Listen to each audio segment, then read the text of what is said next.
Good evening, everybody. Can I welcome you to this meeting of the Business and Housing Policy Committee. The time is 6:30 on Tuesday, the 1st of March 2022. For those listening and watching, my name is Councillor Anne Weir and I'm chair of this committee. Please can I advise that the open parts of the meeting are being audio recorded and live streamed from the Council's website. In addition, a video recording of the meeting is being made and will be publicly available shortly afterwards. We have a mix of in-person and online participation today. For those in the room, please can I ask you to speak clearly and remember to use your microphone. For those online, please can I ask that you mute your microphone and turn off your camera until you need to speak. Please can everyone ensure that mobile phones and other electronic devices are on silent or switched off entirely. For those of us in the room, in the unlikely event that it's necessary to evacuate the building, the fire alarm will sound. Please follow any instructions given to you by staff or fire marshals. All the fire exits are marked by green exit signs. Please proceed quickly and calmly to the assembly point, which is in Abbey Gardens, and do not use the lift. Can I welcome the members of the public to the meeting? I believe from TACT we have, we do have David Lyke and David Chafe with us. And if it's acceptable to you, I'll come back to you when we get to each of the three housing items and ask if you wish to contribute at that stage to the debate. If you do, please come forward to the empty desk in front of you. As you know, the microphone is activated by pressing the large button on the base. Can I also welcome Councillor Horrell, who has joined us as a permanent member of the committee, replacing Councillor Humby. Finally, we have several officers with us this evening, both in the room and online, and several cabinet members have joined us. Welcome to everyone present. So, turning to the agenda, Matthew, do we have apologies this evening? Good evening, Chair, thank you. A number of apologies, 3 apologies from members of the committee, Councillor Isaacs, Councillor Fern, Councillor Radcliffe. Also had apologies from Monica Gill of TACT, who was intending to come tonight but unfortunately can't be with us. And from the officer team, apologies from Amber Russell. Thank you, Chair. Thank you, Matthew. And I take it there aren't any deputies this evening? No deputies, Chair, thank you. Thank you. Do we have any declarations of interest to make this evening? There you are. The next item then is Chairperson's announcements. I don't have any announcements to make this evening. So, moving on swiftly to item 4, the minutes of the meeting held on the 30th of November, which are on pages 5 to 10 in your report pack. Can I sign the meetings as a correct record? Agreed. Yes, I can't agree. I think it's just Councillor Bronk and I at the moment, so I think... I should have more than agreed. Thank you. I was missing, sorry. All right. So, moving on to public participation, I think as I said earlier, Mr. Light and Mr. Chafe, if you will speak as the papers come up, I think that would be best. Are you happy with that? Yeah. So our first item of business this evening is item 6, Neighbourhood Services, the Engagement Programme, which is on pages 11 to 18 of the report pack, report reference BHP 28. We are asked to comment upon the proposed roles of the 2 additional officers and highlight collaborative opportunities. You'll present to Jim. Over to you then. Thank you. Thank you, Chair. This report sets out proposals of improvements for community development and resident engagement to be delivered across the Council's neighbourhoods. The publication of the Housing White Paper, the Charter for Social Housing Residents, back in November 20, coupled with the pandemic, have have identified many social housing tenants who are struggling without access to suitable green open spaces to enjoy and having to cope with loneliness, isolation and antisocial behaviour.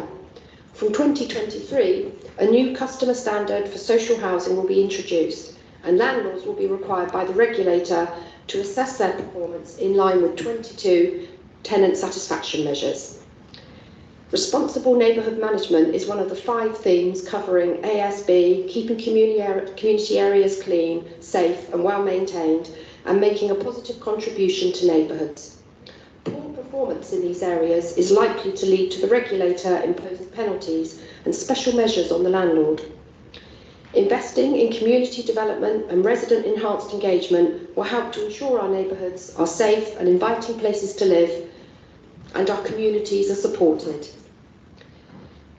CAB paper 3334, Housing Revenue Account Budget 22-23, identified 300,000 to support initiatives addressing issues arising from the Housing White Paper, which includes funding 2 new engagement officer posts within the Neighbourhood Services team to further support our tenants across the district to ensure their voices are heard and issues that matter to them. It is proposed that the 2 new posts will focus on delivering community engagement opportunities that include partnership engagement, community events, city and town forum patrols, street meets and walkabouts, promoting and supporting local campaigns, and community liaison opportunities. The committee is asked to comment upon the proposed role and remit of the 2 additional neighbourhood engagement officer roles as set out in this report, and to highlight any collaborative opportunities for community engagement to reduce duplication of effort. I'm more than happy to take questions. We also have Sandra Tuddingham, the Neighbourhood Services and Community Safety Manager, in the room to assist me with the more complicated questions you may ask. Thank you. Thank you, Jim, and thank you for the paper, which I think we would all welcome proposals that are in here. Councillor Lerner, did you want to say anything at this stage? Only to say that I think this is a really positive move forward in terms of the service we're able to give our tenants and in managing our estates better. It'll also give more capacity to the neighbourhood team for the full range of work that they do. But I'm really keen to hear from members here about their thoughts and the kind of work they'd like to see done as a result. Thank you, Councillor Lerner. Do I have any questions? Councillor Scott. Yeah, thank you, Madam Chair. And Jenny, thank you for this absolutely fantastic, positive paper. And hopefully an endorsement of the 2 posts coming in to build up a good rapport and good team here for the benefit of our communities. So a couple of questions really. If you could just expand on managing estates, because sometimes that's a question of who is responsible when things like graffiti or signposts or rubbish is left outside the bins and whatever. If you could just sort of just expand your thinking about managing the estates moving forward. I'd like to have a bit more explanation of community opportunities. What does that mean? Does that mean also getting residents, tenants involved with the thinking and planning stages to enhance communities, or was it just officer-led, assuming that maybe you get the buy-in from communities and whatever? I'd also like to cover also a question around integration of students on our city estates. For years, the Neighbour Services have taken a massive lead on that and a brilliant job. I think the thinking moving forward would be to support the Neighbour Services in supporting the university, how will they integrate students on our city estates. We have high numbers on our city estates, and I'll say the word burden. I don't think it's burden because I think it's been a pleasurable experience on the maybe visits and so on, but absolute amazing sterling job that the Neighbourhood Services has done for many, many, many years. But perhaps you can cover about how we move forward. We could have a bit more cooperative opportunities with the university as well, how we do integrate students. Thanks. Thank you, Councillor Scott. In general, the engagement officers are in place the neighbourhood engagement officers will be quite a different officer. So they will be literally there to look at opportunities where we can engage with our tenants, ensuring their voice is heard, making sure that we can work in collaboration with our partners, and that will include schools, universities, local communities, trying to identify and establish new events or groups where service gaps are and need to exist. Street meets will, I know, be quite popular with you, and that's for communities to voice their concerns about local issues. We're also conscious that although our big estates are in Winchester, we do also need to reach out to those rural areas and make sure that engagement is across the whole of the district. With regards to the more operational questions around how management estates are managed and how they'll go forward and who's responsible for what, I was going to ask Sandra if you could pick that up for me. So we still have the neighbourhood service officers as we do now. So in terms of responding to complaints of antisocial behaviour, noise nuisance, bins, etc., they would still be part of the patrol plan and they would still be response officers. So that's not going to change. The community engagement officers will be predominantly there to make sure that the tenants or the residents' voices are heard. So they would be liaising with the neighbourhood service officers who are doing the patrols and the response activity. So the community engagement officers will obviously have an element of patrolling themselves, but they won't be specific to any geographical area because they'll be covering the whole district. But they will be covering all of the housing estates across the district. In terms of community opportunities, shall I go on to that one? So that really is about us asking our residents and tenants what they would like to see, what's happening, not just around concerns or issues that they've got on their estates, but you know, I've noticed over the last few years that community forums have sort of died off a little bit. So it may be that we support the development of some community focus groups or forums, and we certainly will be working collaboratively with Steve Leath's team and other services across the council. So this is not working in silos, this is about all-encompassing everybody that works in our communities. So I hope that helps. Yeah. Madam Chair, the integration of students, I think, is a key role. Well, we've got a meeting booked for the 21st of March, which we've invited those ward members that have HMOs in their area.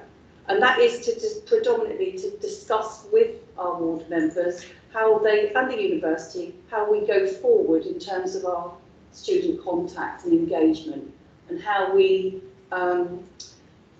put out our messages, educational messages, etc., but also how we integrate our students as part of the community rather than them in our situation. So I think that's a really key meeting. And we're really looking forward to, I think Amber Russell is chairing that meeting.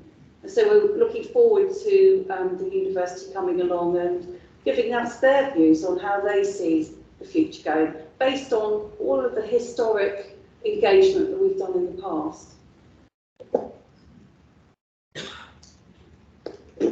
Councillor Brock. Chair. The neighbourhood services team were extremely helpful to Twyford last year, but one of the constraints that the team had was that they needed to check for antisocial behaviour and other problems that were raised by Twyford residents and others.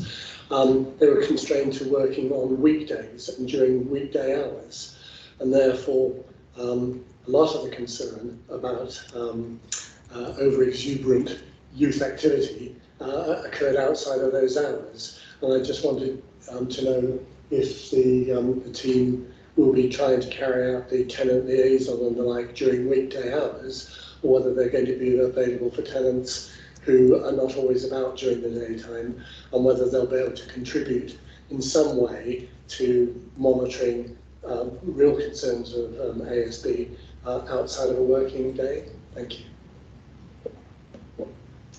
So in general, the the neighbourhood services team also have their core functions that they have to deliver 9 to 5. So they are flexible officers in terms of they can carry out weekend operational duties, but they would be specifically in response to antisocial behaviour. Well, we've got to bear in mind I don't have enough officers in my team, so if I use them at the weekend, they can't deliver their core service in the week. So there has to be some flexibility there.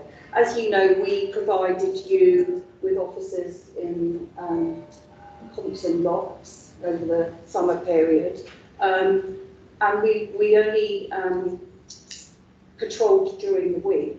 But what we did do was we facilitated an operation order that meant that the fire service, the police officers were covering the duties that we weren't able to cover. So I think really for us, it's all about the partnership working. So if my team can't physically be on the ground, my job is to make sure that our partners support us in any operations or patrolling that we do. Thank you. Councillor Horrell. Thank you, Chair, and thank you to the officers for bringing this paper forward this evening. As some of you will know, and Councillor Lerner too, that I was very supportive of the £300,000 that went in to the budget for new initiatives arising from the Housing White Paper, and I'm encouraged that we are moving forward on that. Chair, I have several questions on the paper, if I may.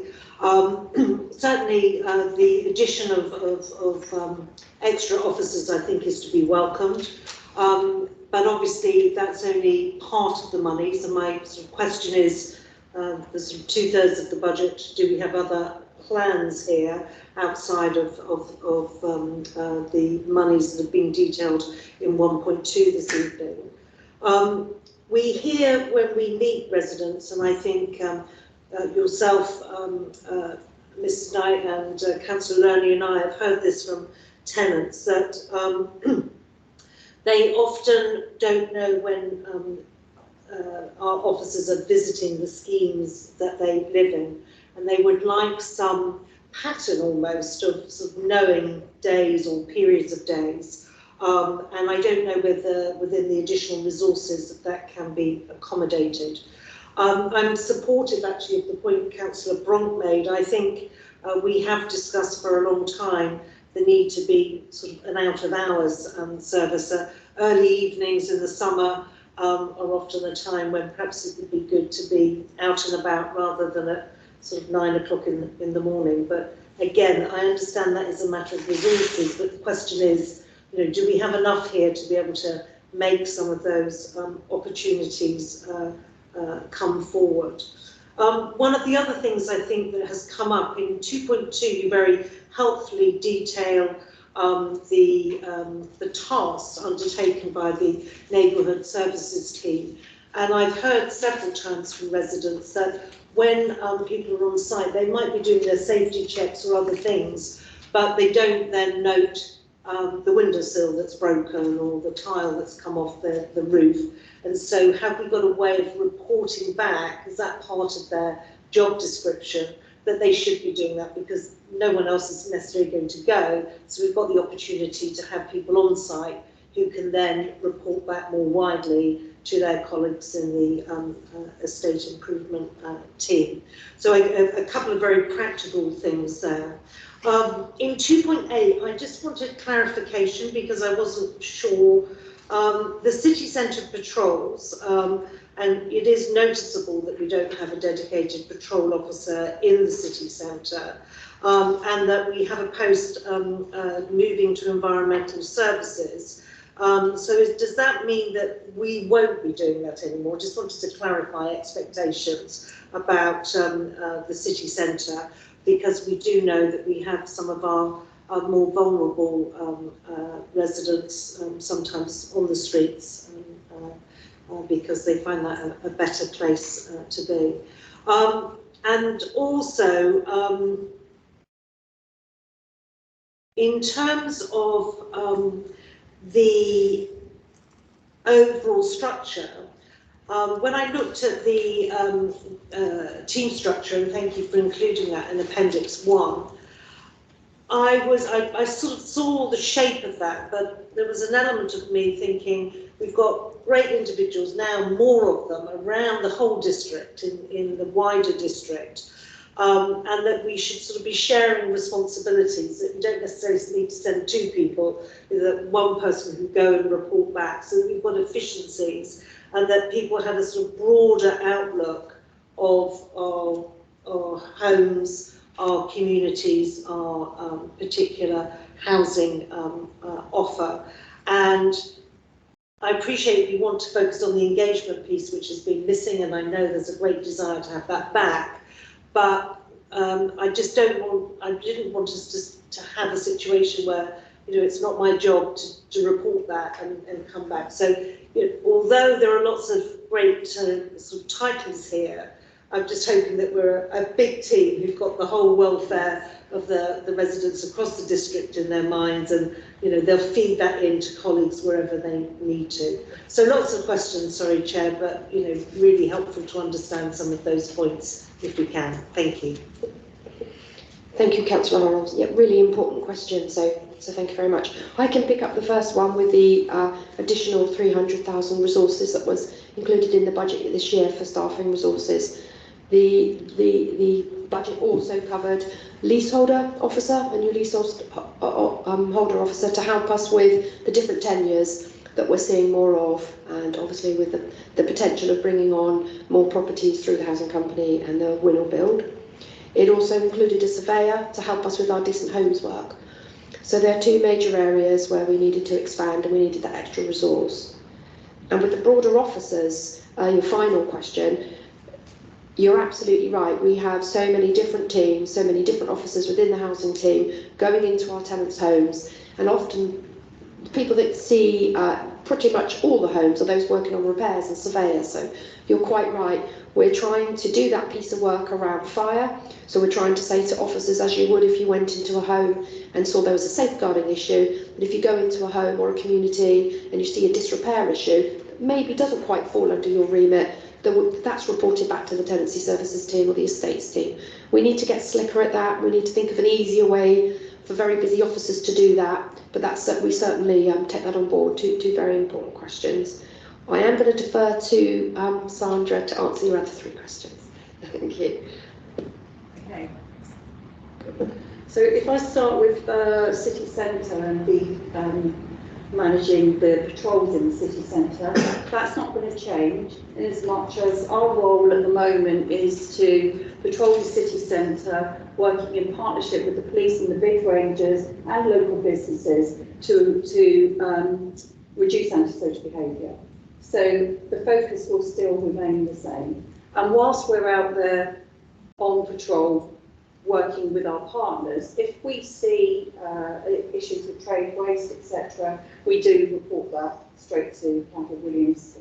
And we still will be the eyes and ears, as well as Campbell's team taking the full responsibility for the waste issues in the high street.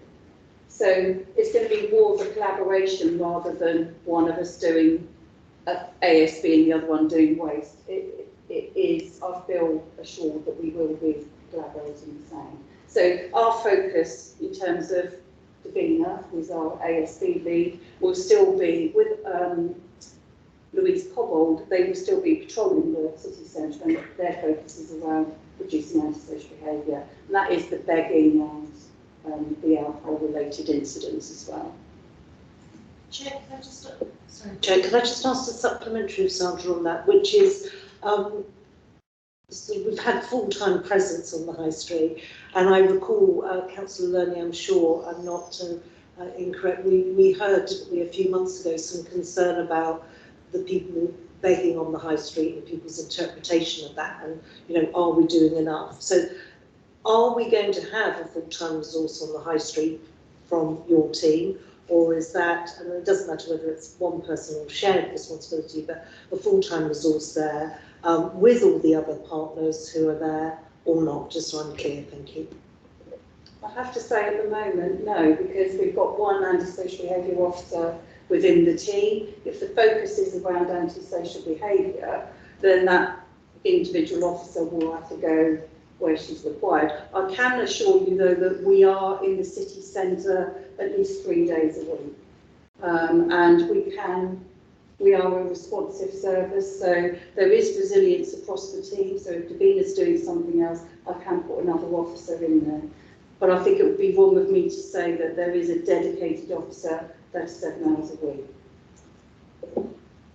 Councillor Levy. Thank you. I think it's important when we're considering this paper today to remember that this is about how we spend extra money which is coming from the housing revenue account and is to support tenants. And while we can often support tenants through some of the wider work we do, because it isn't just, you know, antisocial behaviour on our estates affects a lot more than just our tenants, but our tenants still want us to deal with it. But I think there are issues such as, for example, the city centre patrols, where we need to have a look more about whether we need additional resource from the general fund.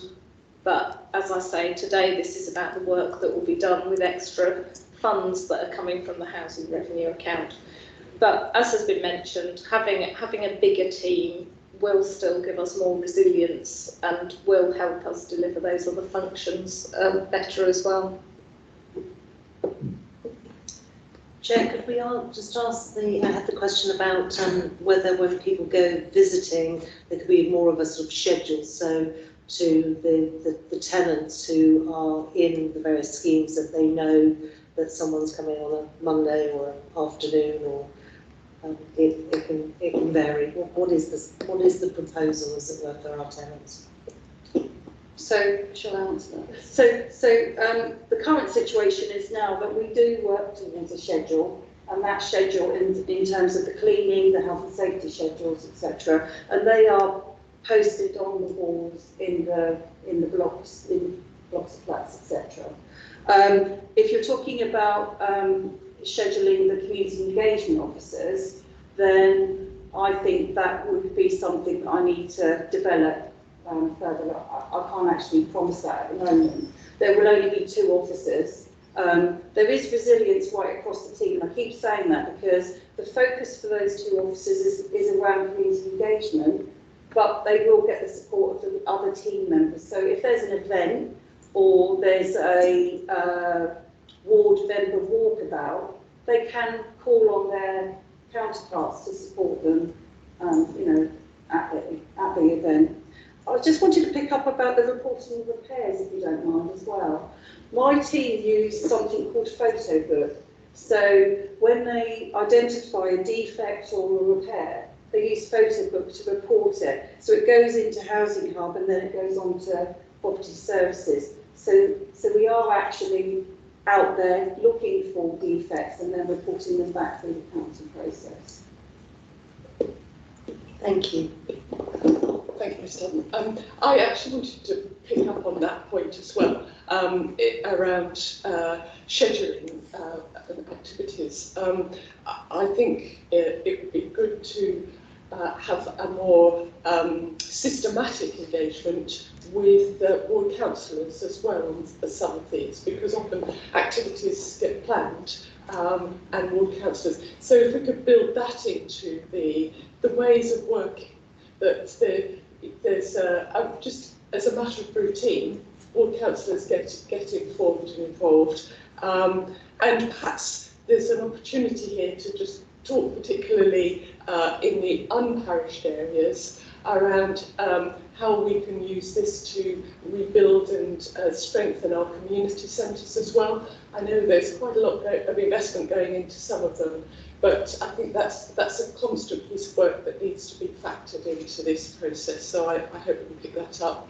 I've got further points, but I saw Councillor Brock wanted to... Sorry, it was because of the reference to the log of problems identified. Just a couple of questions about that log then. Is it closely monitored to identify whether key repairs are dealt with promptly? And does it indicate the time frame within which they might be dealt with? And I ask particularly because of a recent case that came to my attention where somebody needs a boiler replaced and temporary heaters were very helpfully provided, but the families had no hot water available to them since mid-February. And I don't regard that as particularly satisfactory. And I gather it's not within the normal time frame for repairs. And so if we have a record that logs them, can I be assured that that log is used for oversight in order to more promptly identify these things rather than a person's plea on Facebook for somebody to help them to get this remedied?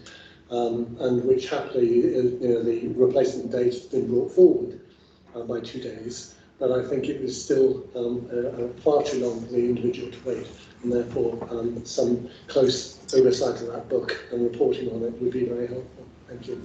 Yes, of course. Yes, we do. We will keep all of those records within our property services records and within our hub. So we will know exactly when that was first rang in and the difficulties that tenant's encountered. And you're quite right, it wasn't acceptable, and we are trying very hard to put that right. And I'm glad it's fixed, and we are able to, in certain circumstances, offer compensation in regards to that. And if it was picked up by the neighbourhood or estates team, it would be recorded in the same way. I think it's probably important to say that these 2 new officers are very much about trying to bring back that community engagement and tenant engagement that has been fed back to us that is lacking at the moment from members. But it's important to say that everybody in the housing team has a duty to engage with tenants and has a duty to look at how they can provide tenant engagement opportunities. And so this is an additional two members of staff, which we really do hope will be able to bring that immediately back. But we're also still looking at other teams have responsibility, the tenant involvement team, tenancy services team, and we need to get better at making sure that we all take responsibility for tenant engagement and hearing our tenants. Thank you. Councillor Krask, did you have a question? Thank you, Chair. Yes. So thank you for the discussion and the questions. It's helped me understand the paper a lot, which I was trying to get my head around it. And thank you, Councillor Lerner, for clarifying that this funding is coming from the HRA and focused on the engagement. I got a bit distracted by the city centre patrols, which this isn't intended to cover. Although it does mention city and town forum patrols. So I'm struggling with the 2 roles that are being recruited for. Are they community engagement officers? Or sorry, neighbourhood services officers. So we're recruiting 2 neighbourhood services officers. We currently have 5.6 of these officers, as I see in Appendix 1. So we're having 2 more. So that gives us 7.6 officers? And if so, I don't see 7.6 in Appendix 2. I'm being a bit pedantic here, but I'm trying to find out where those officers are, what their roles are, and what they're going to be doing. And it does say city and town forum patrols as part of 2.12, which seems to be their job description. So I'll try and answer that if I can. So we've got neighbourhood service officers who undertake health and safety inspections, open space checks, deal with antisocial behaviour, and until recently fly tip enforcement. So we cover a whole wide range of issues. The community engagement officers will be specifically targeting community engagement. There may be the odd occasion when they cover because we need resilience within the team, but the neighbourhood service officers, as you're looking at now, the 5.6, are already delivering a core service. Can I ask something? Okay. So we're hiring 2 more neighbourhood, make sure I get the word right, neighbourhood services engagement officers. So we're hiring 2 more, so we're going to have 7.6. Yes, on paper, yes, but they've all got specific roles. We also cover, or I also manage the estate improvement officer and the estate services officers as well. They're in the organisational chart. I think maybe the slight confusion is around it's half of the team is funded by the HRA budget, so bar the tenants, and the other half of the team, or a few members of the team, are paid by the general fund, and some are funded by both. So it does get slightly confusing. And the town forum also contribute, I think it's around £40,000 towards the central city centre patrols. Now it's possible that if the engagement team, that the HRA funded engagement team aren't completely engaged, that they may well take on some of those roles, share some of those roles. So that's why that's there. But I can understand that's slightly confusing. I hope that's helped a bit. Thank you, Councillor Cross. I've got Councillor Horrell, but I've got a couple of questions of my own, so if I can come back to you. And it does kind of flow on for that, and appreciate that there is a degree of flexibility here. I wondered what safeguards you're going to put in to ensure that the community engagement officers don't sort of slide into doing non-community engagement and it becomes a lower priority. That's my first question. And then I'll just put my second one in so it gets it off.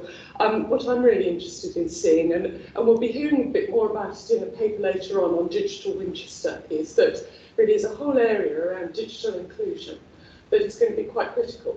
And the services that the HRA run are increasingly digital based, and yet we have very clear evidence that some, our customer base, our residents, our tenants are probably the least able to access those services and make the best use of them. And I'm wondering if there's an opportunity here to have a very strong focus in community engagement around digital inclusion.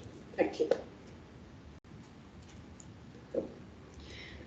In terms of the digital inclusion, certainly we as a team and as a whole service are looking at how we can encourage our tenants and residents to give us continuous feedback. So not just waiting for an annual satisfaction survey. So looking at things like the use of QR codes for them to give us feedback on the cleaning contract, for instance.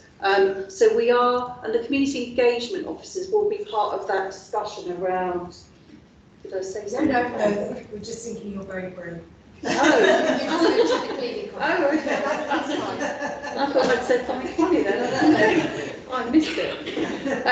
Yes, yeah. So I think though that we do need to, the community engagement officers should be listening to what our tenants and residents want us to change or develop on their behalf. And I think that means even listening to the tough things like asking how our contracts are being delivered and how we're doing. So I think the digital side of things is something I want the community engagement officers to be part of. We do also have our My Winchester Tenancy portal, and we are seeing quite significant sign up to that, and we are signposting people through there, so they don't have to wait through the Housing Hub. They can call and find out their arrears statements, and you tend to sort of think it is the younger tenants, but it isn't. We are seeing a lot of older tenants that are used to going through portals. The housing register is completely digital, so people have been through that journey as well. So, but it is a journey we're on. It's something that's in our business plan for the next 2 years, but it's always important with vulnerable tenants to make sure that there are other methods, as you know, for them to be able to reach us. And you're quite right, it is important that we protect those two officers and make sure, as they're HRA funded, that they're not pulled off onto corporate projects, and that we do try and keep them supporting our tenants, as you know, we're very grateful for them for supporting the budget and agreeing the additional posts. Thank you. Councillor Horrell, can you bear with me for a moment? But I can see Mr. Light would like to do come up to the table, David. David, if you're comfortable, join us here. Recently, you've sent out a 38-question survey. Is that going to be incorporated into these items at a later stage? Yes, absolutely. What we want to do is we are We've sent our satisfaction survey to our weekly, monthly and quarterly health and safety check blocks, and we wanted to use a baseline of this year to actually see what our residents are telling us and where they think that the community engagement side of things need to go. So hopefully what we then intend to do is to feed back those responses, and we will be coming to TACT to share those with you. And we are coming to TACT on the 17th of March, I believe, to talk to you about the community engagement ones anyway, to seek your views. So that could be part of the discussion then. So there will still be satisfaction surveys, but they may not be a 7-page survey. No, I mean, as it's come out at the same time, version. Yeah. Because I filled mine in on the 18th of Feb, and I did ask that other people that are not online, are they going to get a hard copy? And I understand that's been done, is that correct? Yes, they did. And we also got another survey at the same time from Citizen Space thing. So Right. that's another part of the council, is it?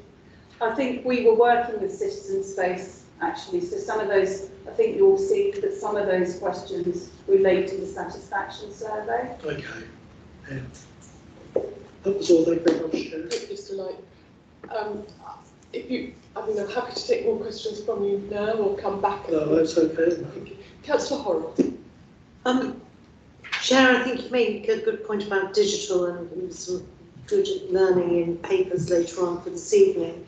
But I think just to share back to officers, what we hear is that the coffee mornings, the support for parties, some of our partners who've helped fund sort of trips down memory lane on with parties thinking back over earlier parts of some of our tenants' life,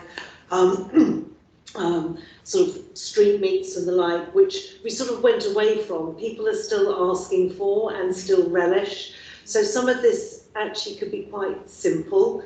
That's not to undermine some of the other technology points at all. I support completely. But I think just to share with you that we're hearing that people do like some of those simpler things. And I think with engagement officers, you could actually really helpfully support that in some of our key communities. So just wanted to share that, Chair, as a thought as the officers develop the roles for their new staff.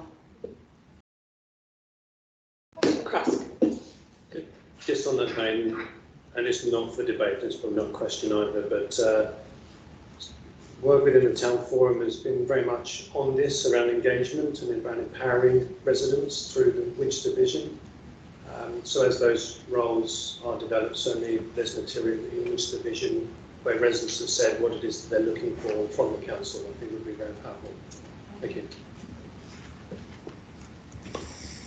Do I have any further questions? Councillor Horrell. Chair, just one question, and it's based on a practical experience we've had in the last year.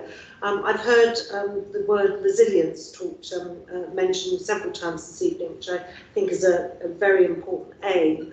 But when we lost our estates improvement officer, we were sort of bereft for several months and couldn't move forward on some important projects. So just to clarify, I know in the broader team you mentioned resilience, but there are sort of more specialist officers here with knowledge and experience, and how are we going to just ensure that we have a sort of a backup plan for some of those posts, because it took us a while to recruit and it impacted a new homes development as a consequence in several cases. So those are things that I think I'm just asking whether that resilience can also be built in. Thank you. Thank you. I think we sort of migrated there into debate. Councillor Scott. If you do debate, are you, Chair? Welcome. You want our views, don't you, on this? It's not, we don't vote on this, but so it's a welcome view from Councillor Scott. For probably banging the drum for the last couple of years on development, because my background is community development, so it's music to my ears. As a community developer, I know that I was a juggler, a plate spinner, and a jack of all trades. So I wish the officers all the best as they move forward, because they will be jugglers, plate spinners, and jack of all trades, because there's a complexity of community development. You can never get it right, and there's always much more to do. And when you're gathering people to do focus groups, one focus group over here will work well, and you can repeat it and try and repeat it over here, and it doesn't work well. It's a complexity. And so I'm more than happy to sit with officers and give my wisdom and community development if they do want to do that. Partnership is key, Sandra, you know that. Otherwise your officers will be worn out and your own team will be worn out. It's got to bring in the broadship of people like Steve Lincoln's team, community officers, the tenant participation officers in the housing team need to sort of come into collusion with them. The tenancy team is a good asset as well we've got there. But other things like if we are going to go back out to do things like action days, picnics, whatever, we've got good old Osborne's, good old Uncle Neil who will tap into that, and the Winchester Hub is also a good asset we can actually bring in resource. But the key thing is residents. As I say, getting that right is not always an easy thing, and trying to get residents' engagement involved within their ideas. But when they do happen, and when it's right, it's amazing excitement and happy smile on faces, and it become a sort of memory event. And that's what we want to bring back to some of the communities having this 2 years with horrible COVID and isolation and so on, all that's brought, is bringing this happiness back into the communities as well. Having uniform patrol officers, you know this, Sandra, it does bring a sense of field safety factor to our residents. So thanks over the years that we evolved into uniform officers, because there's a complexity in communities that sometimes some residents feel unsafe for whatever reason, and sometimes having the uniform officer patrolling does bring that sense of safety out there as well. I do think moving forward, the key meeting in March, which Anne is chairing, will be good to see the integration of students. We're never going to get it right because it's a transit community, because they're here 1 year or 2 years and then they're moving on. So that's always a complex subject. And the last thing I would say, Madam Chair, is, as you said earlier, ward councillors, we do know our communities well, as know that the officers know our communities well. Sometimes bringing us all together under the flag of the WCC is then the winning ship, that we all included in reporting and working and talking and communicating together. So sometimes, Sandra, do sort of say to your 2 new posts, councillors shouldn't be a threat, but should be an asset that they should tap into, because some of us really can support them and enhance their way forward. But again, thanks for everything that you've done as neighbour services for many, many years. Back in the warden days when you were wardens and all that sort of stuff. You've been around for many years, so thank you for all you've done on behalf of our residents and made our residents really safe in the district. Thank you. Thank you very much. Do I have any more debate? Councillor Horrell. Chair, thank you, and I think hopefully it's been a helpful discussion for officers this evening, and as I said earlier, I welcome the inclusion of the 2 additional officers with that particular remit around engagement. I think that is a positive. I hope you might take this evening some of our points about how we organise, how we structure ourselves, perhaps some of those references back to the information we've had from our tenants, you will take on board, and as you craft these jobs and the reorganisation of the broader team, that you might be able to accommodate some of those learnings that we have, because I think that can only bring a better outcome for all of the tenants. Thank you, Chair. Can I just say thank you? Thank you also to members. We genuinely brought the paper today for debate and to understand from ward members and members, exactly what's happening on their patch. You are our eyes and ears also. And this is our first consultation with this opening paper. We will be meeting with TACT. We're meeting with TACT on the 17th of March, I believe, to brief on this paper as well. We'll also be talking to other teams and carrying out further consultation on the paper. We'll really value your opinions tonight. Thank you. you, Julie. Mr. Light and Mr. Chair, did you want to say any more about this at this stage, Mr. Chair? Only that it's be nice to see more staff, which you are beginning to employ, to go around the estates and in the community, and just say thanks for the work you've done so far. Thank you. Great, brilliant. I think that's appreciated. I think that Councillor Scott has really summed up the key points that we've made this evening very eloquently, so I won't drag it out. I think I'd like to see a focus on inclusion and work in that area, and I would commend to you the Digital Winchester report. Do have a look at that, and I think there are things that can be pulled out of there. Councillor Crasper's mentioned the Winchester Vision as well, which has got 100 things that residents want us to do. It might be good there. I think it's important to use this to build our community centres back up and reinforce, and that idea of community resilience, I think, comes into that. So I think the points are well made, and it's been a really interesting thing to look at. Thank you.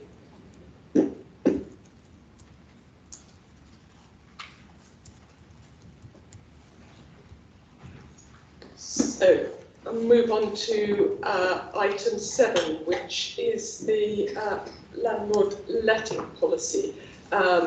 This is BHP 27. We're being asked to comment on the review and the improvement changes made to the lettings policy.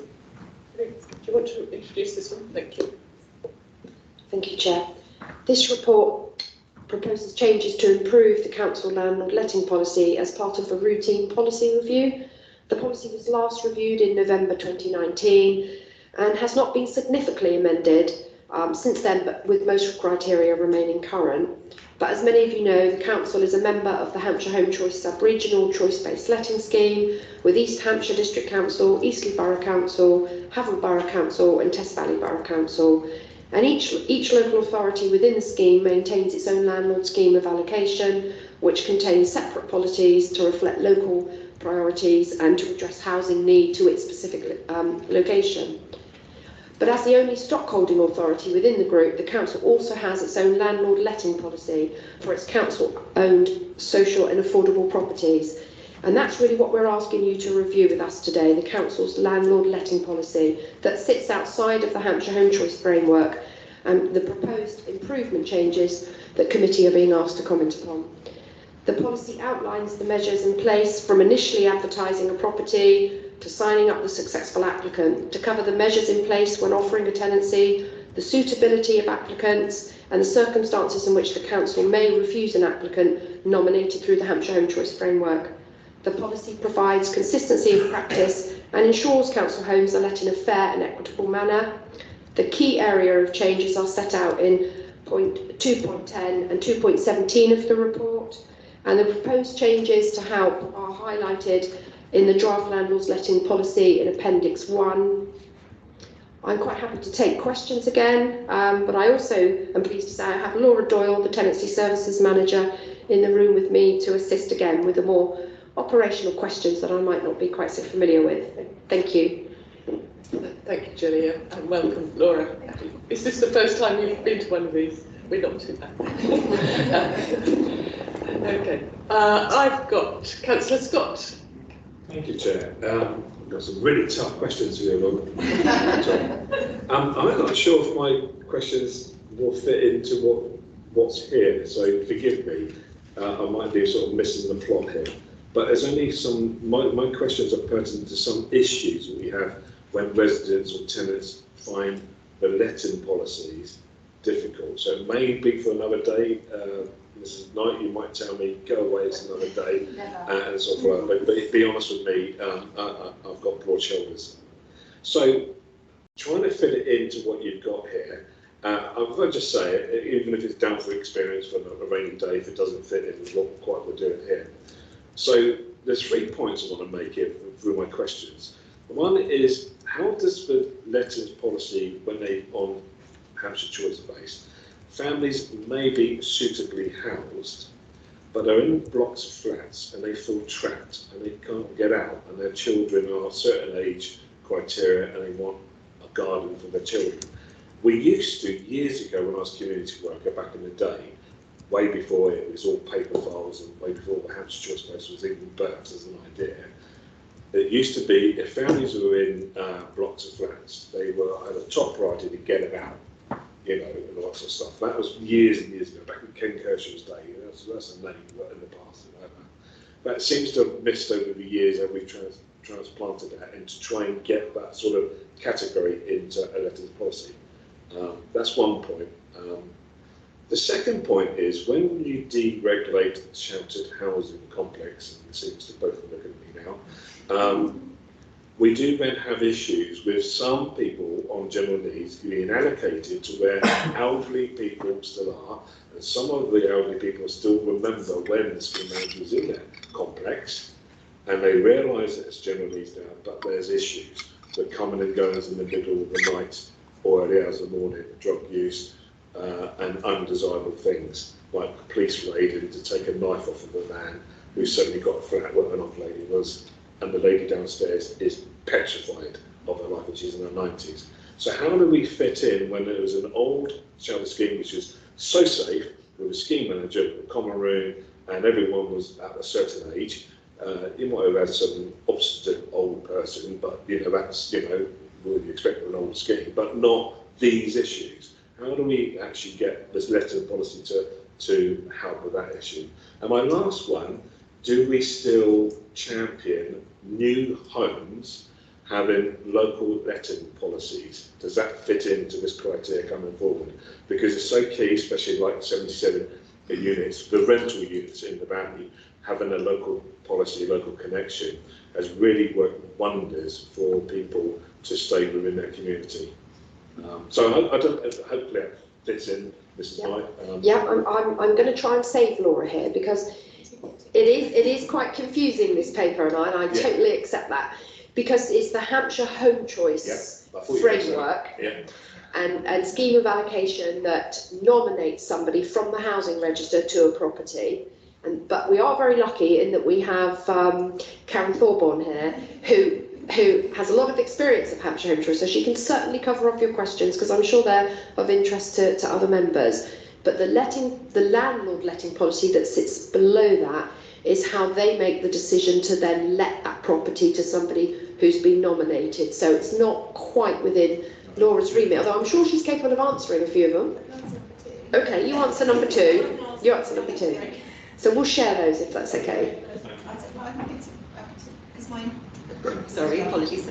Yeah, with the sheltered housing question that you made, so that does fit into this framework. So if you look at suitability and behaviour, so these are, what you're seeing here is grounds for refusal, but it sits as part of a pre-tenancy assessment, so that's something that the property lettings team and housing officers now do. So when we've got a property or someone's being nominated for a property, part of the process is a pre-tenancy assessment where we look at suitability, it's financial, behaviour, support needs. It's all laid out in here actually, but so we can only do so much though. So when we have got general needs or shelter that's been designated to general needs, this will always be a part of the process that we do our checks. We can only obviously rely on the information we're given. That's through Hampshire Home Choice or through that being disclosed to us. We work with other agencies like probation, police, support agencies when needed. But I think the whole point of this is that we want it to be a suitable and successful tenancy for that person moving in, because that not only impacts on them but also the community as well. So that is the kind of overarching, that's one example, but it stems across the whole of the district and all of our housing stock. So, to add to that, it's also covered with the sensitive lettings where in particular areas then we may effectively seek out a suitable tenant rather than taking it from the top of the housing list. So in many cases sheltered schemes will fall under that, so that's 2.4 in the policy document. I'll take that one then. That's positive. thank you. Good evening. Good to meet you, Councillor Scott. Yeah, I can answer question 1 and 3 for you. For those that have been in housing long enough, we can remember the days where you didn't need a housing need to go on the housing register, which allowed families who were adequately housed to the opportunity to move. Since the introduction of the Localism Act back in 2011, from April 2013, Hampshire Home Choice disposed of the lower band of where you didn't have to have a housing need. So from April 2013, you have to have a housing need now to be able to join the register. However, if you have 2 children in a flat, in accordance with the allocations framework, you are able to go back onto the housing register. So, and that's whether you're ground floor, first floor or second floor. So the floor of the flat is irrelevant. And you could also, maybe if there's a health and welfare issue, so if, for example, you're unable to access the stairs because you've got a poorly back, then you can apply on and then submit a health and welfare form, and our officers will look at that. And also there's Home Swapper. So I do appreciate that they're not always very attractive, but there is that option of being able to go on to Home Swapper, which Laura's team can assist with. So it's always worth phoning and asking whether they're, or contacting us to see whether they're eligible to join the housing register. Because it's all based on that individual household circumstances as to whether they're. And regarding question, is that okay for question 1? Yeah. Councillor Scott. Yeah, that's good. And for question 3, local lettings policy. Yes, I'm a big advocate of these, especially in larger blocks of 1 and 2 bedroom flats, in conjunction with the landlord, whether that's Winchester City Council or registered provider. And that will be clearly marked on the advert, and that local lettings policy will be accessible for people to see, and usually signed off by Mrs. Knight and Councillor Ernie. Yeah. Oh, that's brilliant. So that's good. Yeah. Oh, fantastic. Thank you. So I want 2 bedrooms. No, very kind. Thank you, Councillor Horrocks? Thank you, Chair. I have 2 questions. I read with interest the concern about the lack of demand for our 2-bedroom flats and the proposal to change the criteria. I suppose my question is, the longer term impact of that, because if we do this isn't a decision for the next 6 months, it could be for years to come. And obviously we've built 2-bedroom accommodation for properties for a long time, flats, and I suppose have we understood what the long-term impact of this decision is? And my second question, Chair, is I feel it feels a bit discriminatory, if I'm honest, in 213 that if I'm 60 I can move in, but I have to have someone with me who's over 50.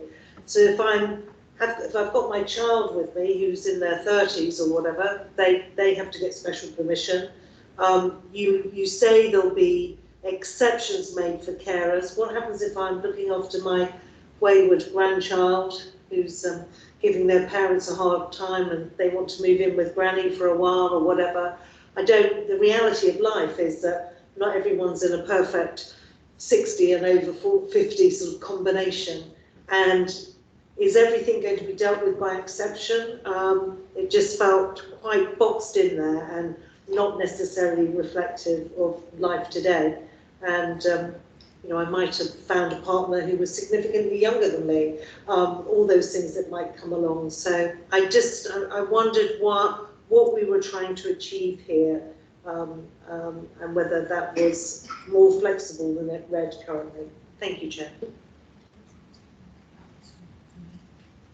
Thank you. I'll try and answer the question about demand for 2-bedroom need, and then I'll hand over to Laura, if that's okay. 2-bedroom need has declined significantly across Hampshire Home Choice, and I've recently produced some figures for Councillor Learning of how that's gone across the private authorities on 2-bedroom flats need in general, and then the bidding on 2-bedroom flats and 2-bedroom houses. So this is about making best use of our stock and being more flexible. So the first priority would always be given to those who have a 2-bedroom need, and that would be very clearly stipulated on the advert.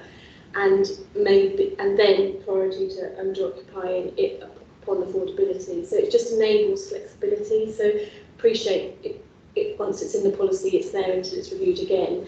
But that doesn't mean that 2-bedroom flats will be advertised primarily as for 1-bedroom need. They will always primarily be advertised for a 2-bedroom need first.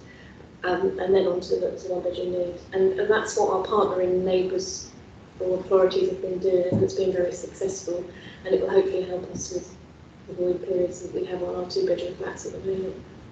Thank you. Thank you. On the sheltered housing question, I think before we didn't have any sort of guidance when it came to sheltered housing, but obviously it is designated for older persons or persons over the age of 55 or 60 ordinarily. I think there is leeway in that. It's more based around, obviously we do understand people have partners who are younger in some cases. I think if people, it's designed for older persons living. So if they've got children who are of the age who can have housing in their own right, we would want to encourage them to be on Hampshire Home Choice or to seek their own housing. If they've got carers, that's different, of course, because they're there in a caring capacity. It's difficult because that's one that's case by case. So I understand, your point completely, that because it is a case by case basis. I think it's important to say that it is designated accommodation for people that are over 60, and those that bid on that accommodation are specifically looking for that accommodation. We do have general needs bungalows where a supply of those, where people can access them if they're under 16 and partners and relatives. I totally take your point on board around there may be occasions where, it does seem rather harsh not to do that. And we are looking at it case by case, but it's fair to say that children and people under 50 would have to be quite exceptional circumstances and in consultation with other tenants to some degree, because, as I said, the pushback can be for tenants to say, well, we've particularly picked this property because it's over 60s. This is very, very early stages with our amendments. They are few, but we did actually want to have feedback from you. We have an impact equality assessments policy which we need to do, and that will certainly form part of our discussions when we do that as well. Yeah, I think it's important to add to that this is a proposed relaxation, effectively, of the policy, which does give us that power to give exceptions in exceptional circumstances. But coming back to Councillor Scott's point earlier about having inappropriate people living in older persons' accommodation, it is something where we need to be sensitive about other residents as well. I was going to echo that point actually, because that's where this stems from, is that our cases where we do have we have had cases where younger people are living in what's designated to be older persons accommodation, and we do have concerns about noise nuisance, about there's often lifestyle differences, and I know we can't always, that happens, doesn't it, in our properties, but I think that, like Ginny said, it is for people who want to live in older persons accommodation. I think that's why that's there. Thank you. I have Councillor Craskin and Councillor Brock. Thank you, Chair. I've got a couple of questions as well, if I may. So thanks, Laura. I'm the pedantic one, I'm afraid. So on page 23, you've helpfully shown the key areas of change. And then if I scroll down further, I get to the policy, and it looks like you've put the changes in highlighted, which is great, so thank you for that. So I see lots of changes around behaviour.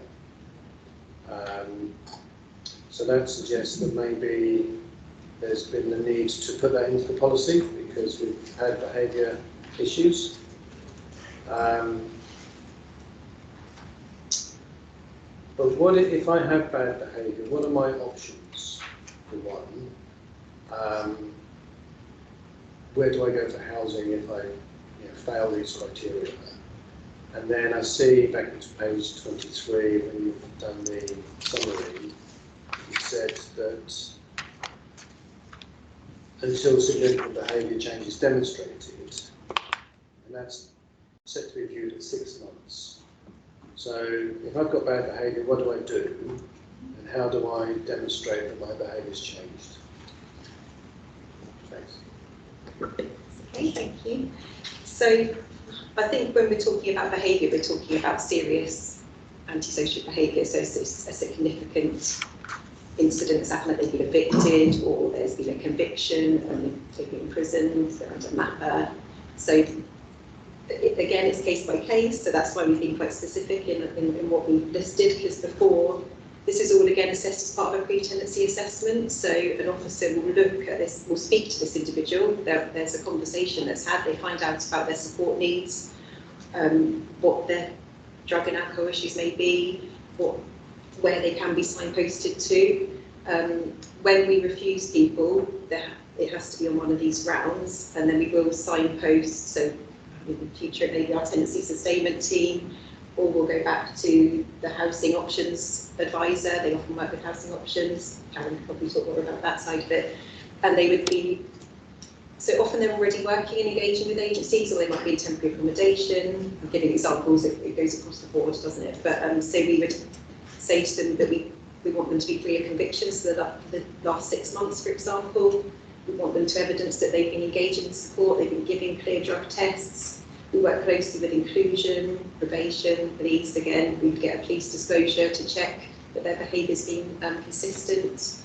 Like the Trinity said, there's so many different agencies that we work with, so it's kind of there's a big bit of work around this one person, but we want them to be successful in their tenancy and make sure that support's in place. So it's signposting effectively for us on that bit, and then it's reviewed later on down the line. But the onus is on them to engage and to show that they're tenancy ready. It's extremely difficult to be evicted from a council property. It's quite a significant piece of work to lose a tenancy, and we have been in the perverse position whereby we have had a really serious antisocial behaviour incident on one of the estates. Neighbours have suffered terribly. It could have taken up to years for that individual to be removed, and without some criteria of saying we'd like some change, within 6 to 9 months of breaking that chain of causation, they could come back round for a nomination to the council. And so it's really important to protect all of the community as well. But as Laura said, we do a lot of work at the council to try and support those individuals who struggle to maintain a tenancy, whether that's through housing options, working with our partners, supported housing projects. It really is setting up a tenant to fail if we can continue that vicious circle of reallocating. So we needed, our previous policy was a little bit flaky around what we required of people and how we could make those decisions. There are plenty of other registered providers as well that they can approach, and we can support them to getting into that if they've got a support plan in place. And there's lots of other ways in which we can support them to gain tenancies elsewhere, but it is important that we also protect the rest of our communities as well.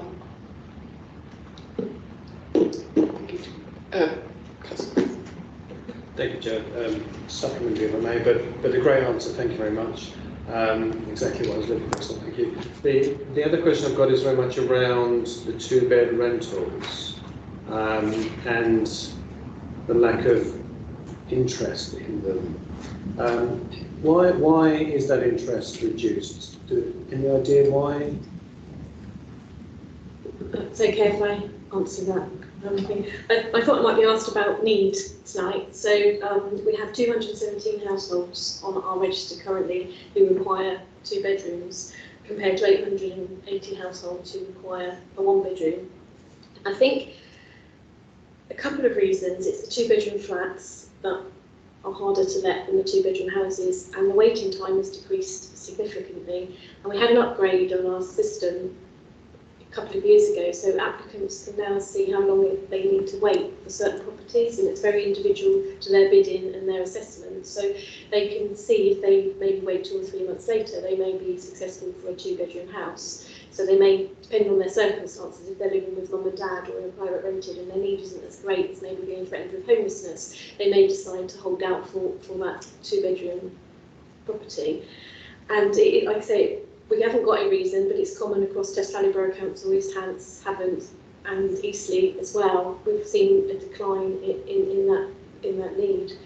And I don't know whether, the 1-bedroom need has gone up because of affordability, staying with mum and dad longer because they can't access their own accommodation. So this policy really, and I'm putting them out when I'm saying this, is bringing us very much in line with our other partners in Hampshire Home Choice in how they've been addressing the same issues. So we meet regularly as an officers group to discuss these types of issues, and occasionally Winchester City Council will widen those properties out to the other four authorities, but again, preference is always given to people with a connection to Winchester City. And we've had a lot of new build as well. We've had an inordinate amount of new homes in Winchester compared to the other four boroughs. Winchester's lettings are a lot higher than the other four boroughs over the last year, so that also naturally reduces demand because people are housed and come off the housing register. Is that okay? Councillor Brock. Thank you. I don't want to take up a lot of the committee's time with trying to decide who is the more pedantic, but I do have some matters of detail which I am known to raise at other committees, spelling mistakes and apostrophes and the like. But I mean, for example, paragraph on page 38, paragraph 28, it refers to criminal activity within the last 2 years of the assessment, or occurring within 2 years of being released from prison. So if somebody was released 6 years ago and offends in the 3rd year, they don't fall into the criteria because it's not within 2 years of release or 2 years of now. And therefore, it's just little things like that that when I read, I pick up. And as I say, license is incorrectly spelled, or we refer to in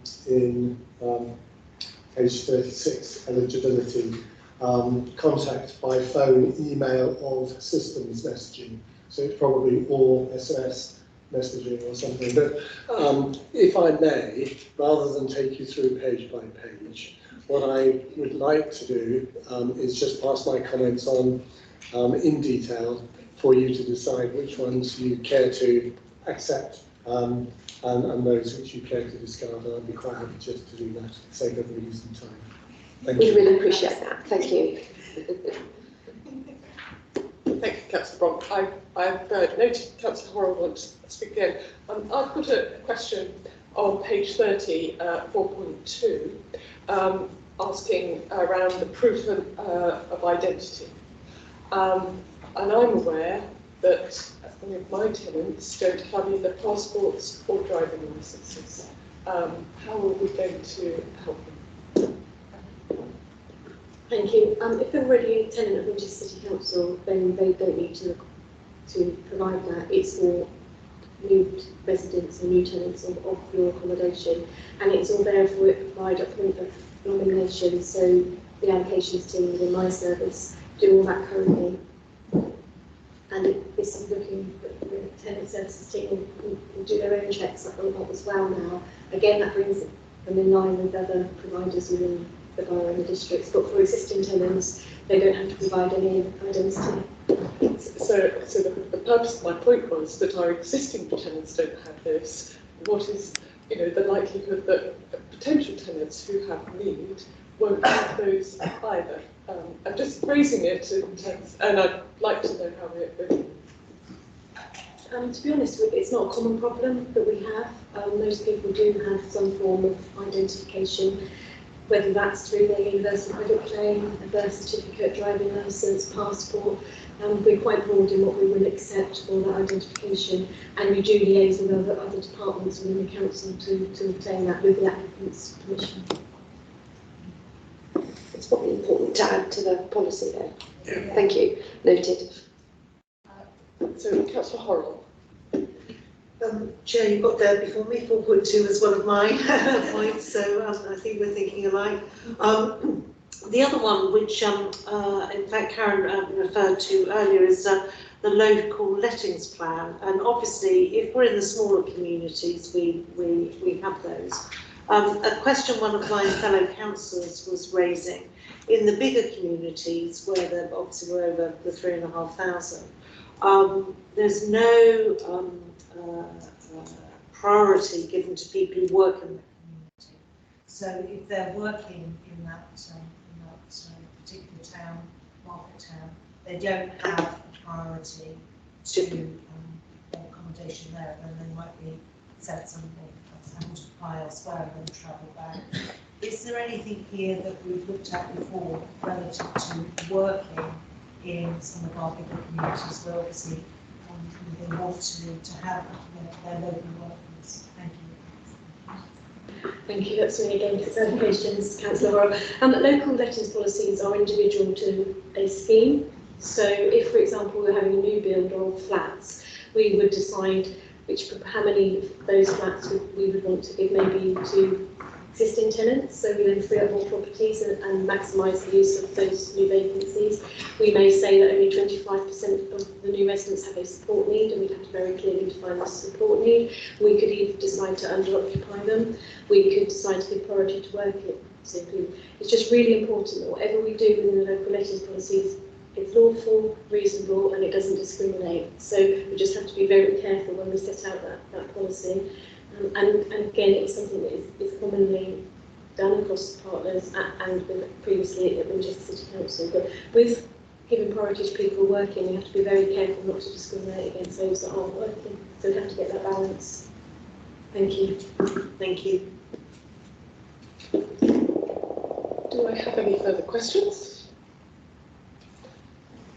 Debate on the local lettings policy. Councillor Scott. Thank you, Chair. Thank you for your answers. It's really helpful today to hone in on the lettings and allocations.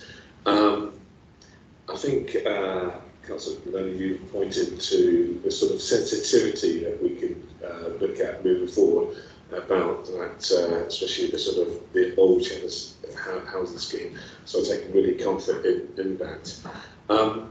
What I also like, and hopefully you're like this, Mrs. Knight, is when the difficult, complex cases come via members, officers are always at hand to actually, whatever the complexity is, if we don't quite get the email wise, or we don't know quite what we're talking about as members, there's a range of experience and a wealth of knowledge within the housing sector. Because quite often, sometimes I know I'm from this, and sometimes I may go to Laura when it should be Karen or it should be Charlotte or whatever, and sometimes we do sometimes find our pathway through. But there's always sometimes a good answer that comes back, or something which can be helpful for the resident in their particular sort of circumstances or need, whether they feel they've been too long on the bidding system and they see other people taking advantage or always taking advantage or whatever. And so we can nail down to their concerns about that as well. In reference to an interesting point that's come back about people maybe allocated to where they work, there's a flip on that. Some people don't want to live where we work, prison officers and teachers and whatever. Teachers couldn't wait to get out of where they work, and all that sort of stuff, because there's no way do they want to work and bump into the children they've taught or whatever. So sometimes it works in the favour of actually not always expanding the policy, because sometimes where can you go when you try and expand every nook and cranny, you're not going to get it right.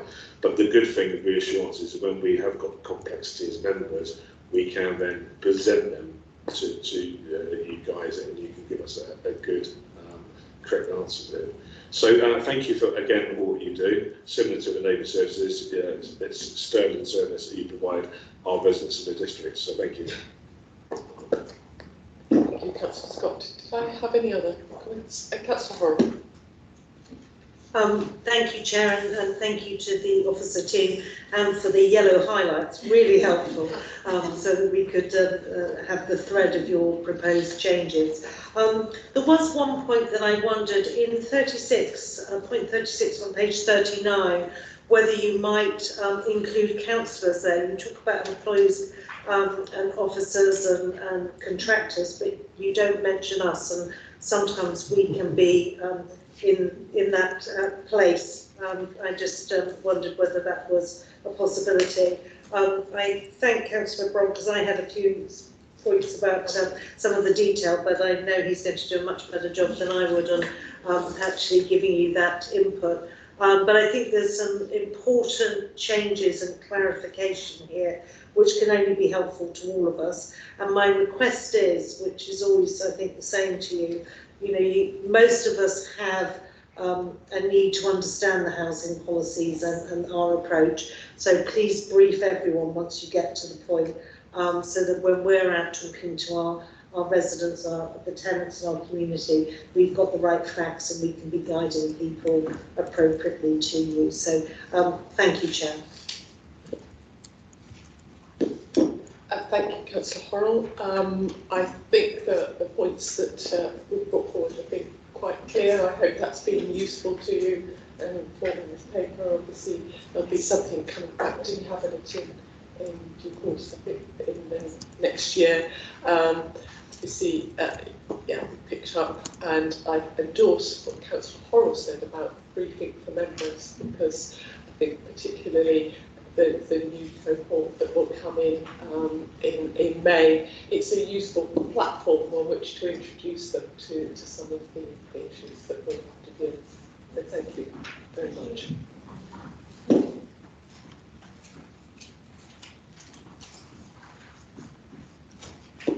So moving on then to item 8, the Homelessness Prevention Grant. Spending plan for 2022-23.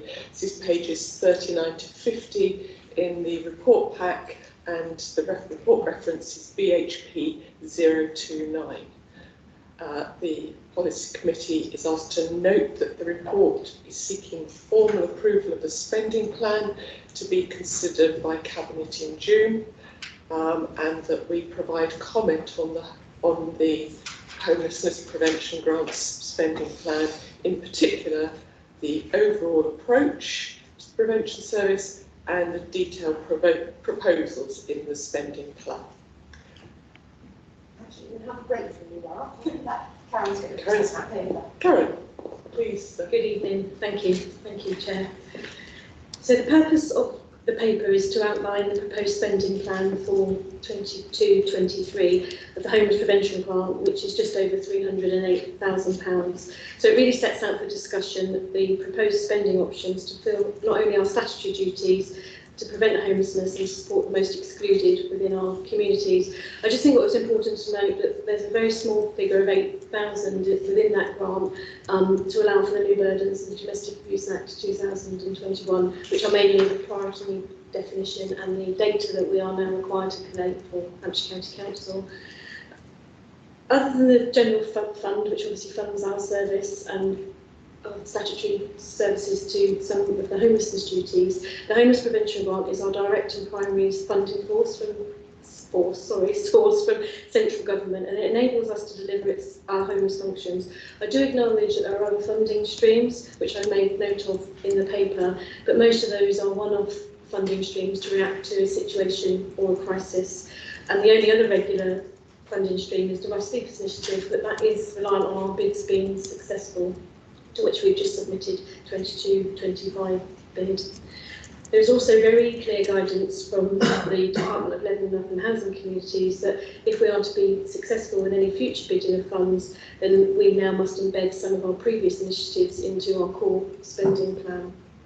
So really, the Homeless Prevention Grant has 4 main functions for us, and that's to support the Council to continue to meet its legislative duties under the Homelessness Reduction Act, which was enacted in April 2018, and I'm sure you're all aware this was the biggest overhaul in homelessness legislation since 1977. What it has done is placed a duty on councils to intervene at an earlier stage to prevent homelessness, but that duty to prevent homelessness is also priority need and local connection blind. It also gives us a duty now to assist anybody who requires general housing advice, and we have to follow that up with leaflets and writing. And anybody who is now threatened with homelessness or is homelessness has to have a personalised housing plan, so it's increased our administration burdens quite substantially.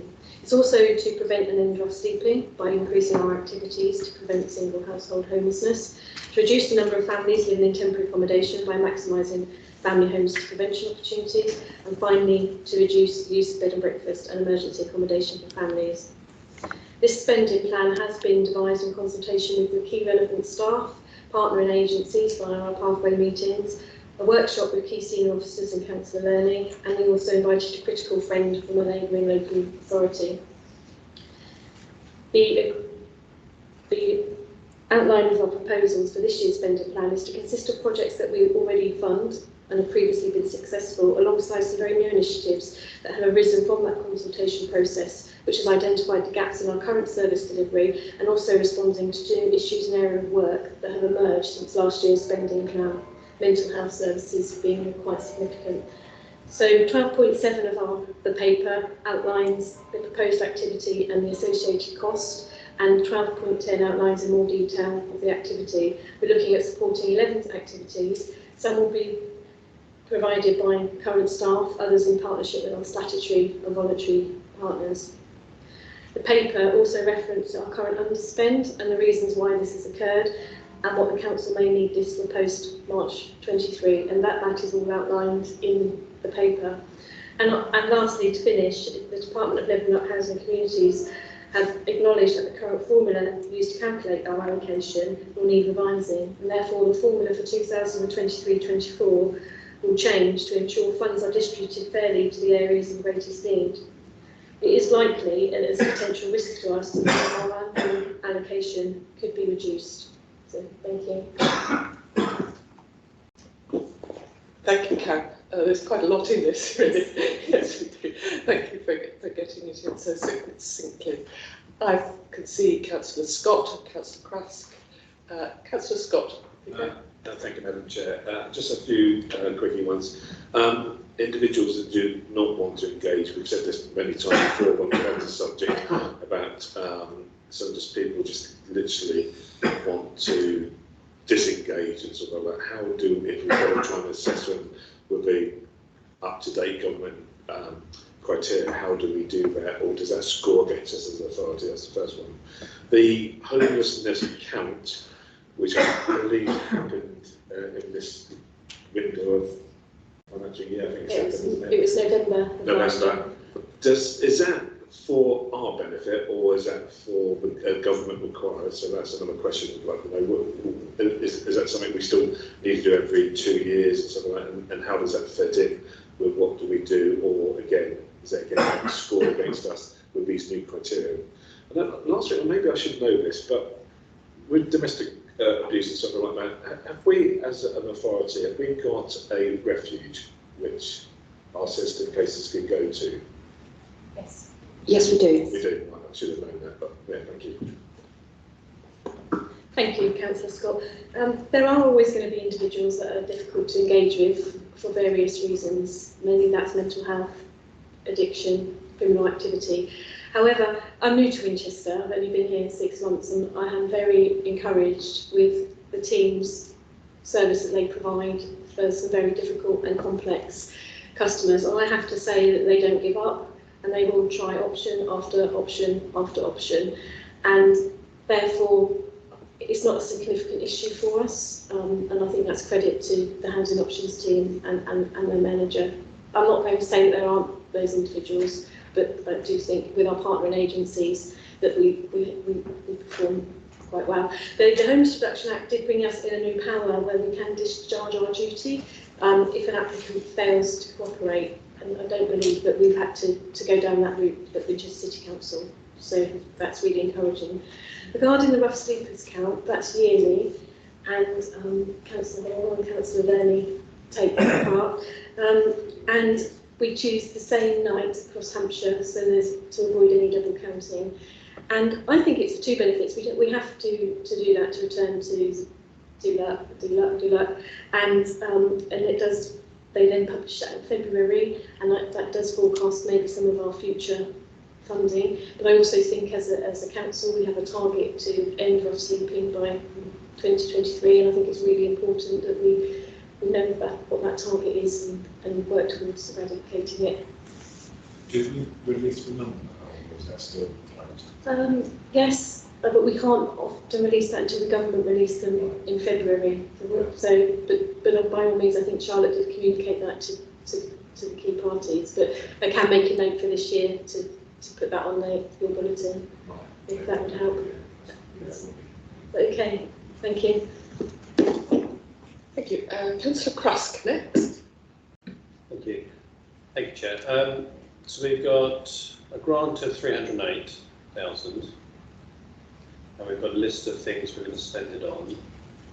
And HCC also have a budget which is spent on the most vulnerable single household with complex needs. So we've got two different budgets.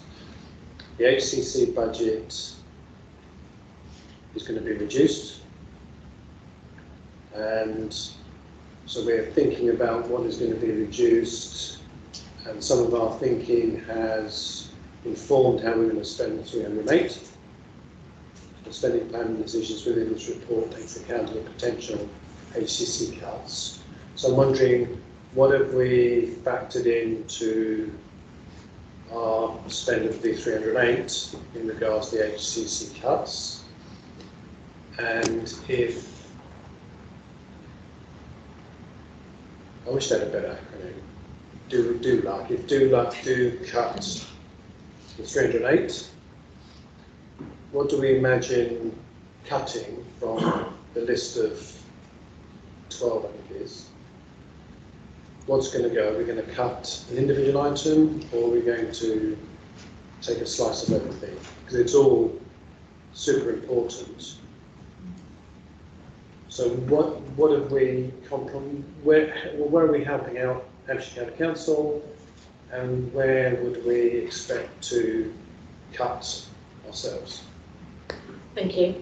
So Hampshire County Council's cuts are due to come into force next April 2023, and they're currently out for consultation.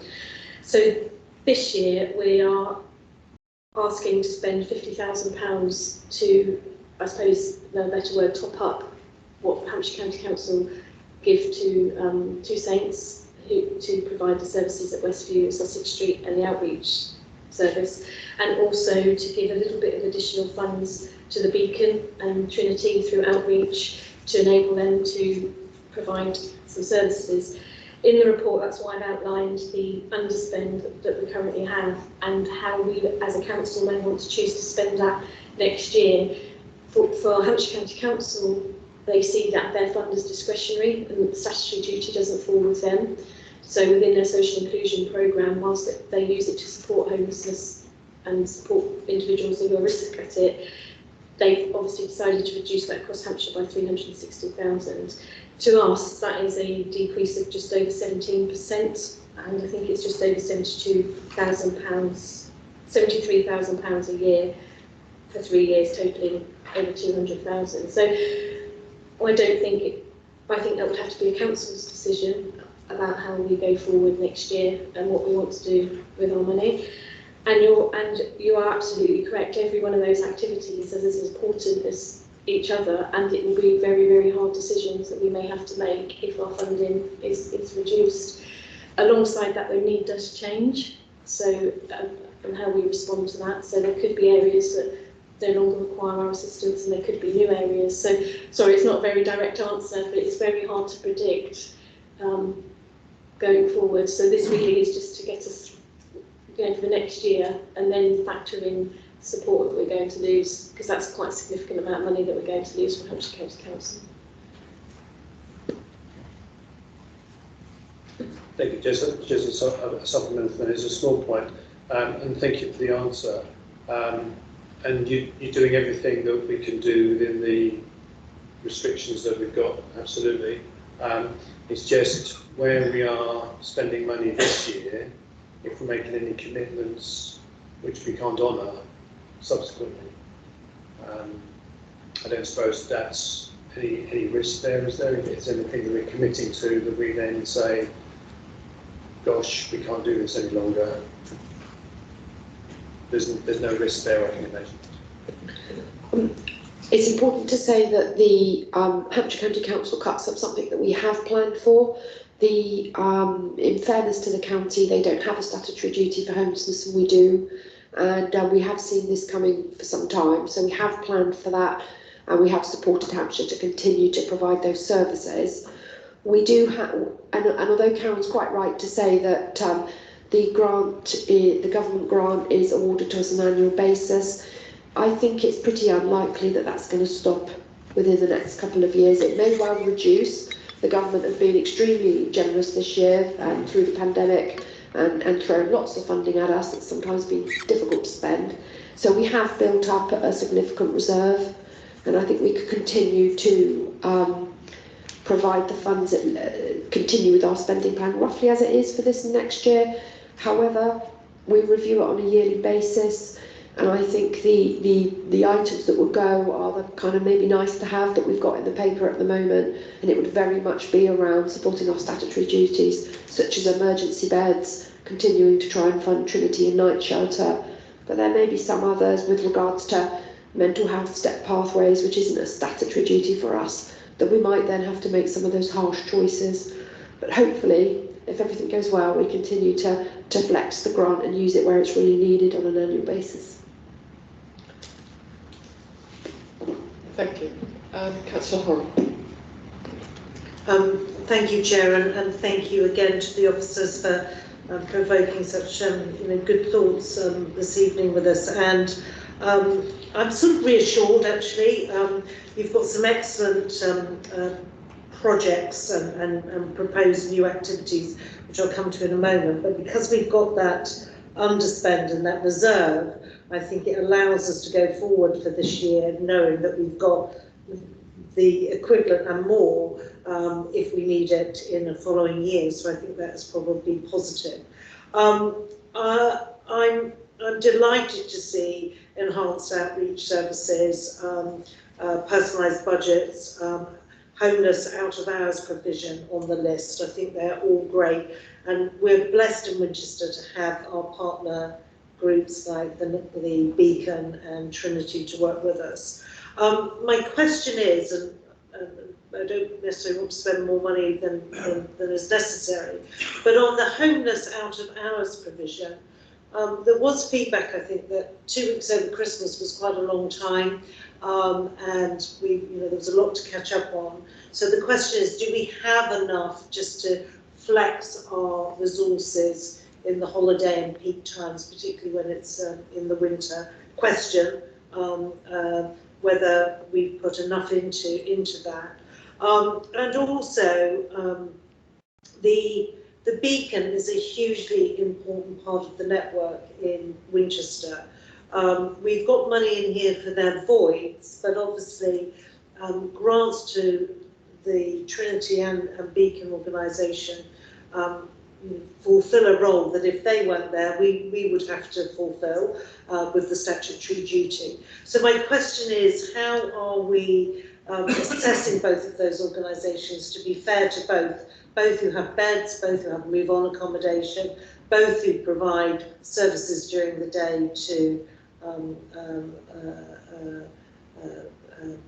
our residents? So again, it's not clear to me here how we're looking at that broader piece over and above these excellent new opportunities that you're suggesting we invest some of the money in for the next year. Thank you, Chair. Thank you.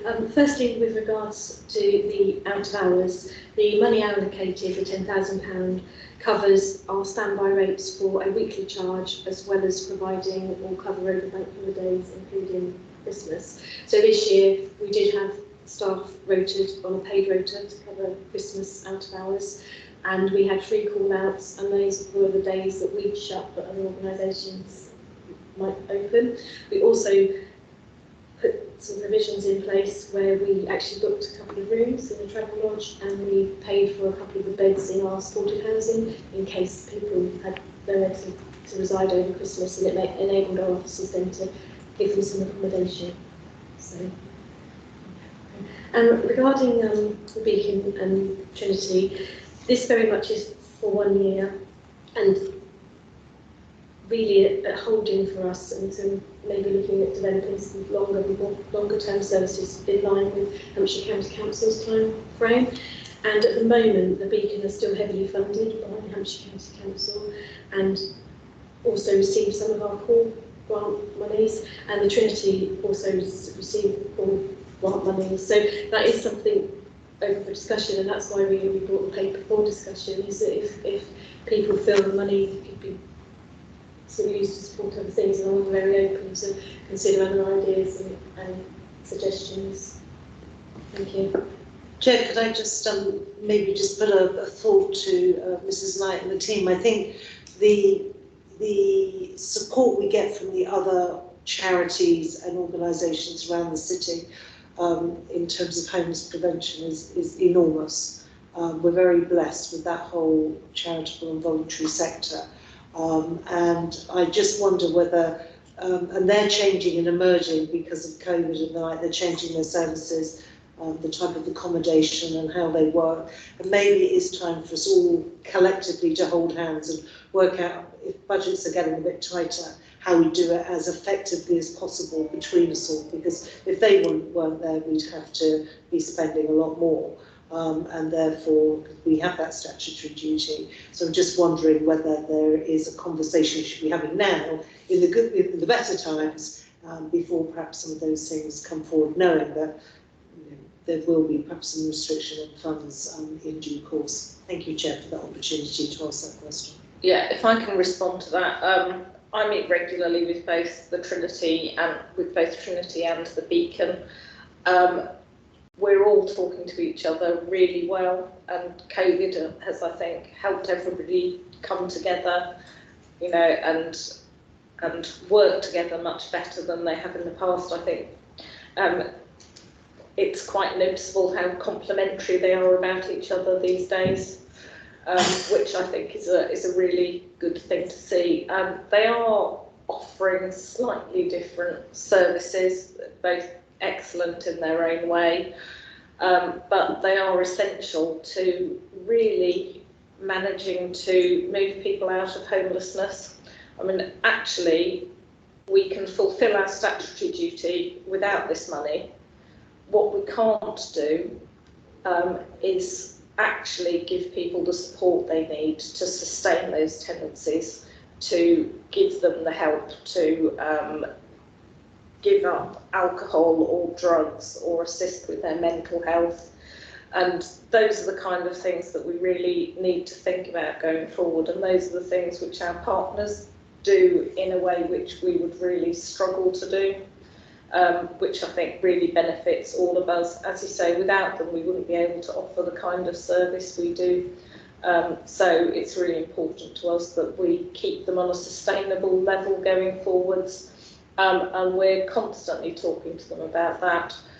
Trinity providing accommodation now is helping with its sustainability going forward, and we're also talking to the Beacon about their model of funding going forward. If we're starting to move into a world where we don't have those county council grants that are covering those public health bits around addiction and mental health issues. But, you know, I'm pleased to say it is an area where I think we're all working together really well. Thank you, Councillor Cross. In terms of the mental health step out pathway, you mentioned that was more or less statutory, more choice, but I think it's a great choice. It is where we're spending a big chunk of the money. But it's incredibly important, I think, increasingly since the pandemic. How are we going to measure that? Because it'd be useful to know how successful that's been, particularly when it comes to further budget discussions next year. Thank you. We've been meeting with the National Health Service about how we want to go forward with supporting people, whether it was providing the accommodation or providing the support once they're in the accommodation. So after diving deeper into our data, we have the accommodation. What we lack is the support. So New Forest District Council trialled a practitioner within their housing options team, and they've had tremendous outcomes in a very short period of time. So looking at the issues that some of our residents are facing, not just in supported housing but in their tenancy, we felt that the money was best spent in maybe going down the same lines and having a practitioner seconded over from the National Health Service, and it's to not only to help those that are being discharged from acute mental health services, but to help those sustain their tenancies. We've had a significant increase in safeguarding issues in some of our accommodations. So we have a baseline maybe of those that are needing assistance. We also have a baseline of those that may be at risk of losing their tenancy due to mental health issues, and also those that are struggling to access housing.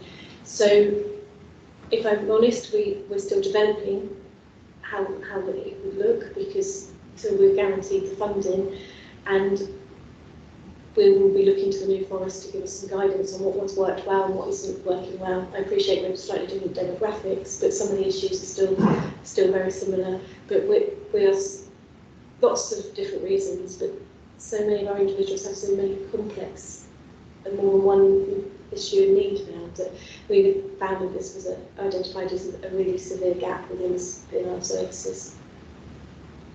Thank you.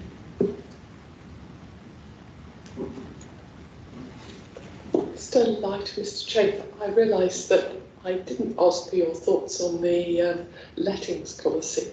I'm hoping that there will be opportunities for you to follow up on that as appropriate with the housing team at future meetings. But do you have anything you would like to say about this particular paper on homelessness? Mr. Chair.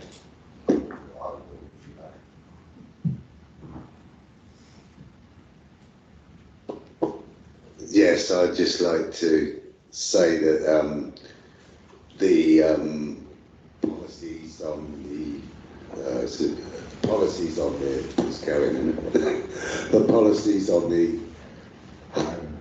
homeless policy that you have at the moment is working quite well by the looks of it, and we hope that the funding will come through like in next year to actually be enough to carry on with what you're doing already and to make some improvements that you think fit.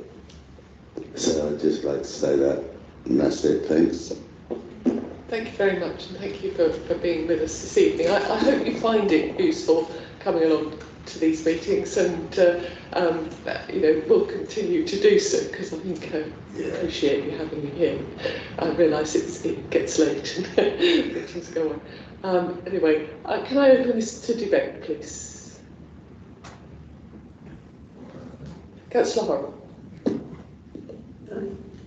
Horrell. Thank you, Chair, and thank you to the team for putting, as I said earlier, some interesting and really positive new options on the table for us in terms of areas of work that we think we will be able to cover with the funds we've been given. A couple of requests really.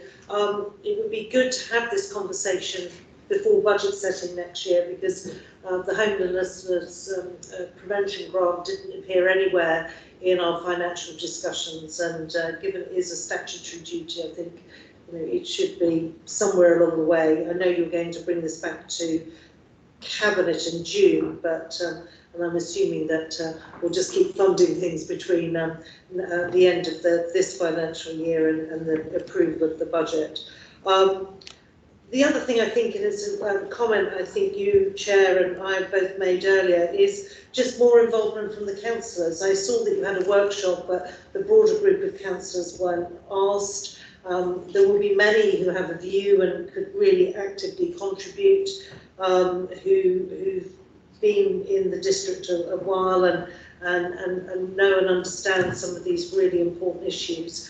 And so again, I think a briefing to councillors, understanding what we're going to be doing and the types of services and how we work in partnership with others would be really helpful, because I'm sure many are not as familiar perhaps as Councillor Learning or any of the councillors here this evening with how we work day to day, and I think that would be really helpful to everyone. SWEP, for example, a really important service, and not everyone will understand when that's called, how that's done, and the way that we work. So I think that would be a really positive action, Chair, if the officers could be encouraged to grab a spot in the calendar. Thank you. Thank you, Councillor Horrell. clearly, again, it's quite a wide-ranging paper with a lot of content in it. I think it's really good that we were able to have a look and understand better how it's put together, and how it works, how the different items play off each other. Clearly, these are problems that are not going to go away. Looking at how we are able to continue to fund this, there's that continuity there is vitally important. And clearly there are risks arising from cuts in other budgets that are going to impact on us. But I think there is always a cross-party agreement on how vital it is that we maintain our standards in this area. So thank you for bringing it forward. I haven't seen any dissensions here from the plan that you're proposing, so good luck with taking it forward to Cabinet and getting that approval for this year. And power to you to carry on delivering. Thank you. Oh, Councillor Krask. Sorry, Jen, just one small add. This is some of the most important work the council does, and it'd be good if we had more money, obviously. But this is super important stuff, and the more we can, as Councillor Holmes said, give the councillors know what we do and how we can support, the better. If we can have, homelessness will never go away. But if we can have prevention rather than cure, so much the better. If we can get ahead of it, stop it, or manage it. The mental health I do see as an exciting way that could be explored. I'm really keen to see how that plays out. That's not something that happens overnight. So the sooner we can get that in, the sooner we can get it measured and see what impact is, the better. But I'm excited about that one for sure. Thank you. Thank you. Thank you both for staying so long and for putting so much time into this.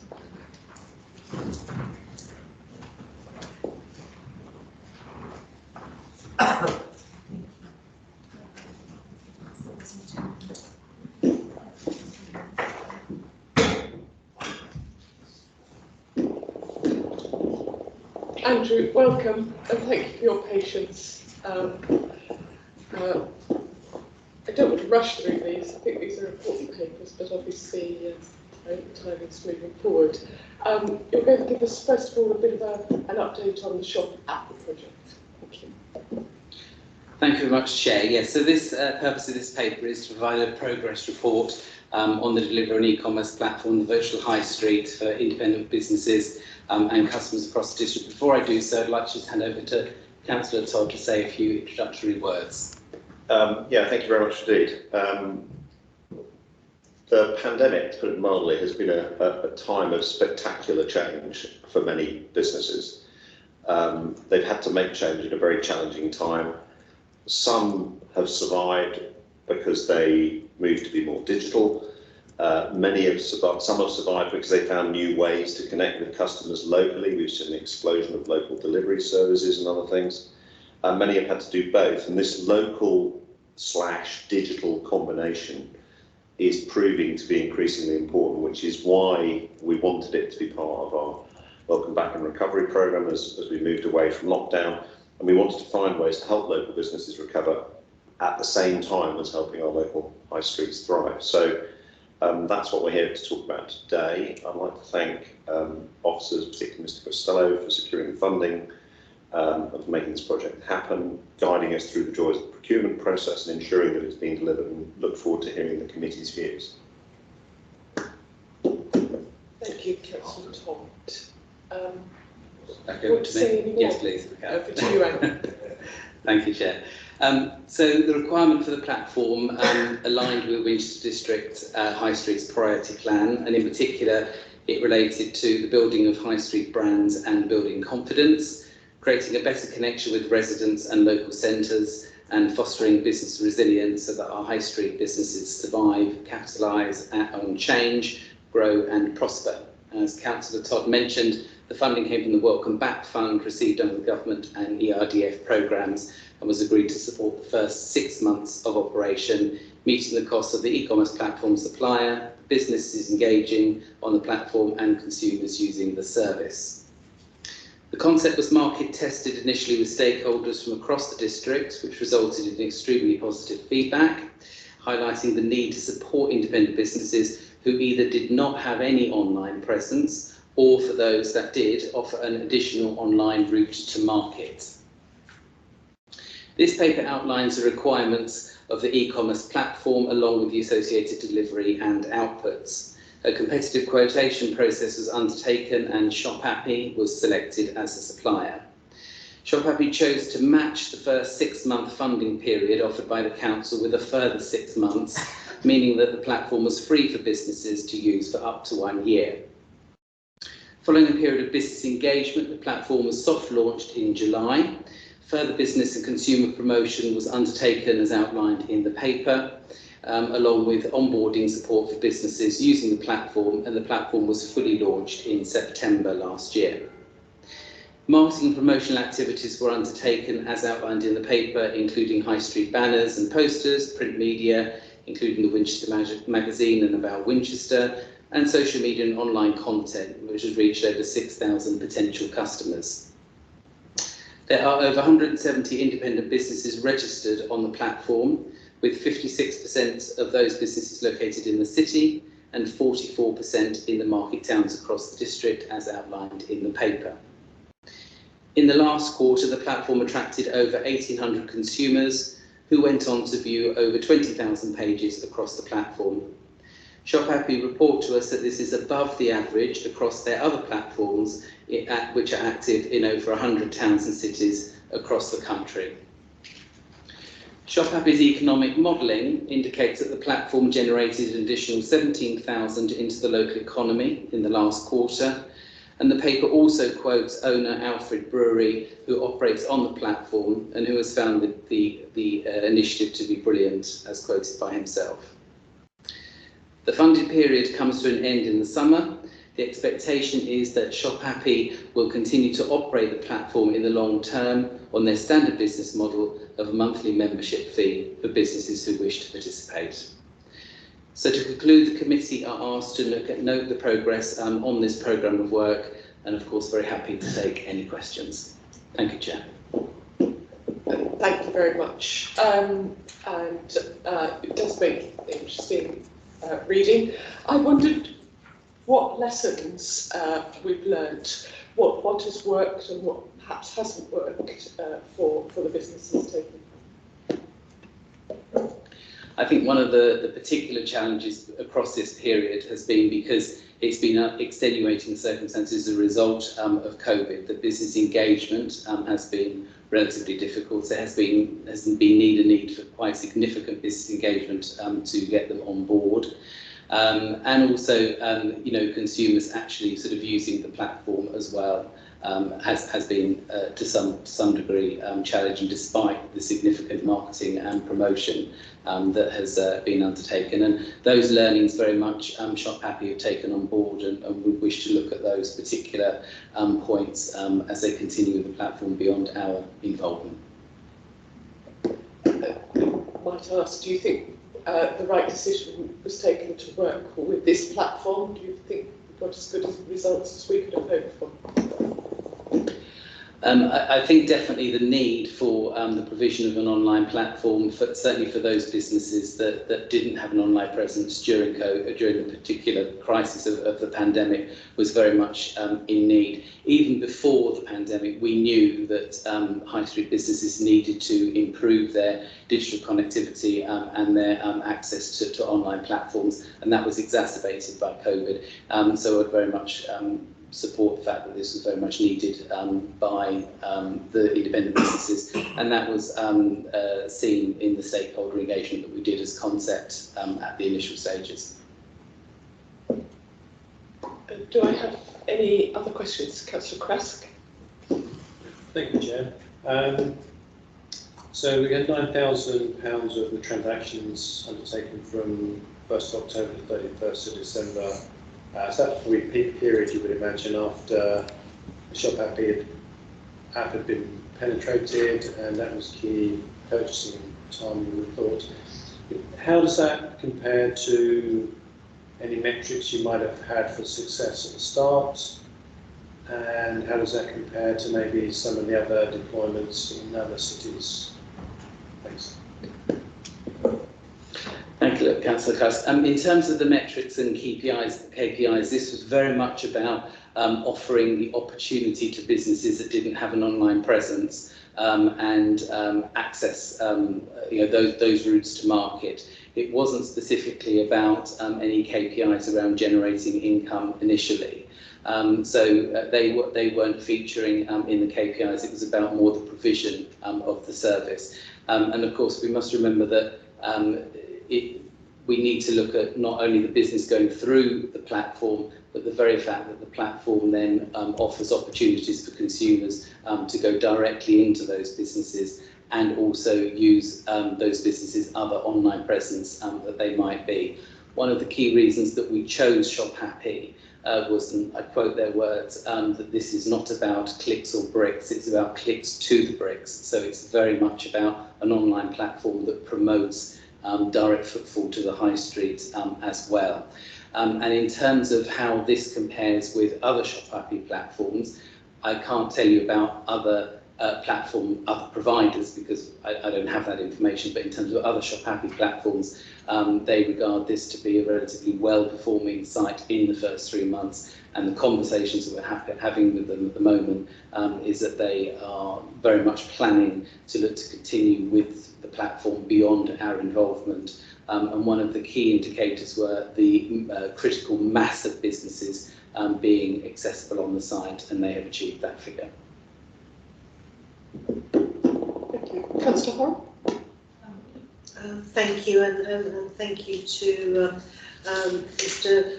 Costello for the report. A couple of questions. It's great that they funded a further 6 months in terms of not charging the businesses, but if they are to continue, what is then the cost for the businesses? Because obviously they've had that benefit, and it'd be good to understand what the future holds for them. Another question, they've sort of got their economic modelling that says obviously there were certain cost of certain amount of transactions that went through in the October to December period, but then they estimate the 17,000 incrementally. So how do they work that out? What's driving that element from them?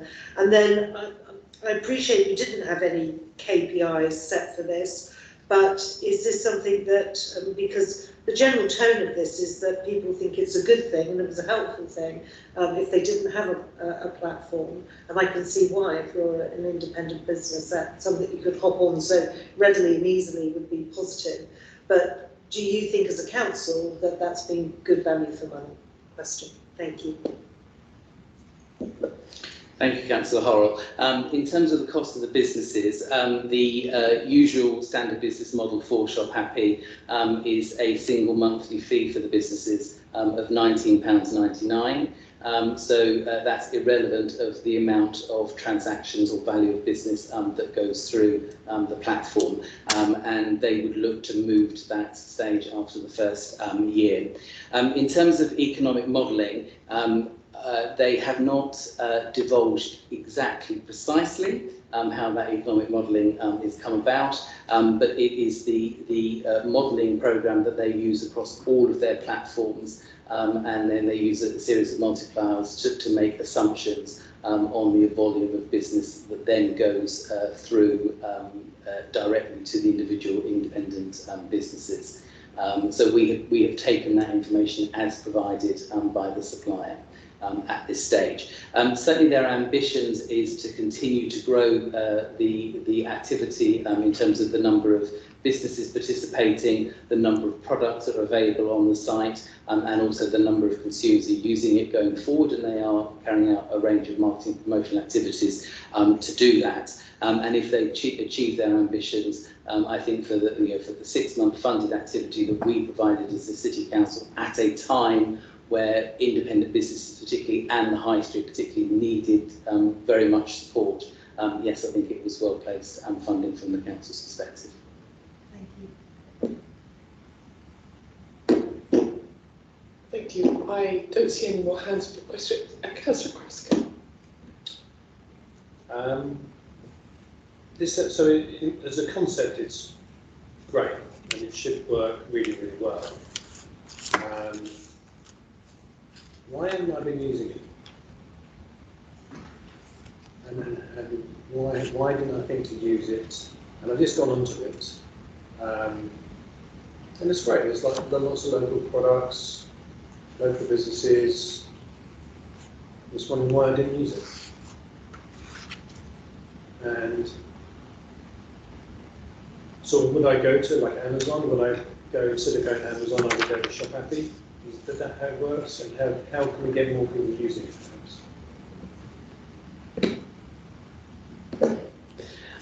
Thank you, Councillor Cross. I think one of the key things is that it absolutely is very different to Amazon, in that this is an actual platform that is designed to support independent businesses very specifically, and is about a platform to actually support high street and high street footfall. Your question as to why you have not personally used it is an interesting one. We have committed marketing and promotion to it. I know that Shop Happy will continue that work going forward, and hopefully, you know, as its awareness continues to increase, then you know, let's hope that the number of users will continue to use it. It's a mix of, I think the platform is well designed and it's relatively easy to use. It's a mix of making sure that we've got enough products, enough independent businesses, and enough consumer awareness. And also, it's a responsibility of the businesses to promote this. We have provided the service for the independent businesses. It's very much for the independent businesses then to harness that opportunity and be promoting it in all of their marketing activities as well. And I think, and again, Councillor Weir, your question earlier to me, I think that's also one of the learnings that the businesses need to you know, take on board more about the opportunity.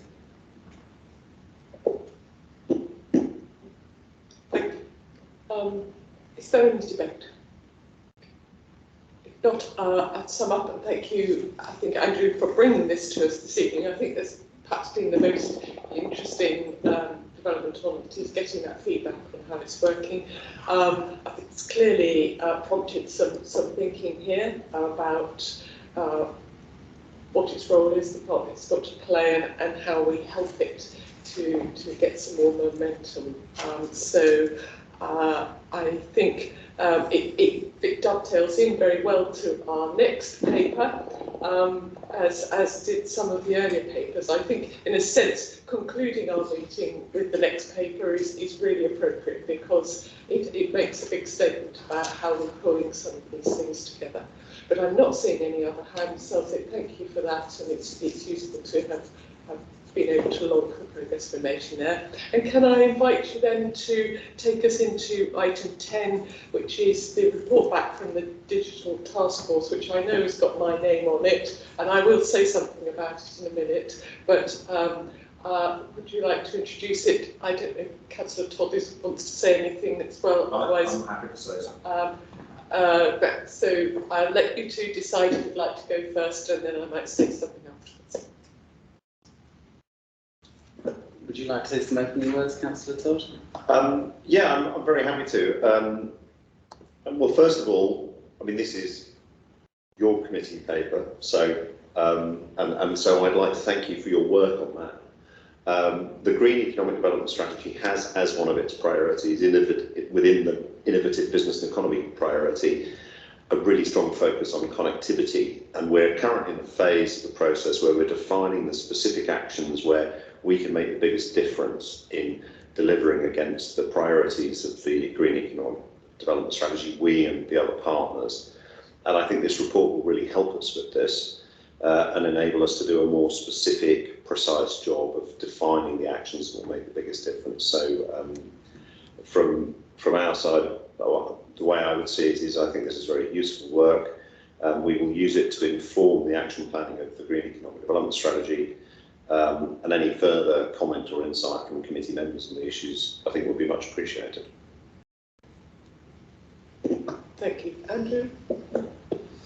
Thank you, Councillor Weir. So the paper this evening provides the Policy Committee with a concluding report from the Work for the Informal Scrutiny group, as we mentioned, chaired by Councillor Weir. The committee are asked to make comment on the report in Appendix 1 and make a note of the key findings. So just to remind ourselves, this came about as the importance of Winchester District's digital economy, including access, infrastructure and skills, was recognised by the Policy Committee, hence an informal scrutiny group was established.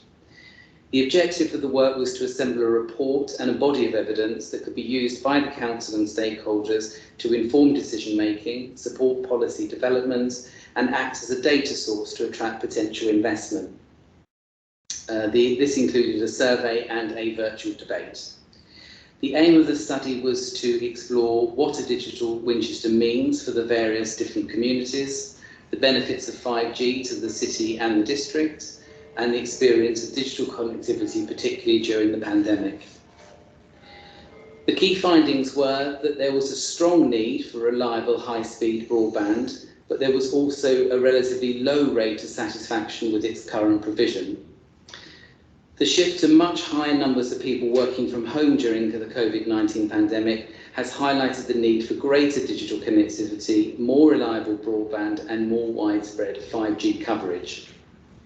A clear plan and goal is needed to increase the quality of the access, speed of the reliability of broadband across the district in order to fully support the economy beyond the COVID-19 pandemic. Development of digital skills is required to overcome digital exclusion and sustain the journey towards ubiquitous access. There are potential opportunities to exploit and deploy digital services in business, education and health sectors. And the Centre of Economics have recently stated that digital change could generate an additional 6.5% growth in GDP by 2025. And that regional economies could benefit up to £33 billion as workers relocate and spend disposable income in areas with the best digital connectivity. So ongoing investment in infrastructure to support reliable high-speed broadband was key. And EM3, LEP and Hampshire County Council continue to invest in infrastructure, but Winchester needs to remain active to ensure that it benefits particularly from its affordable and capable superfast broadband.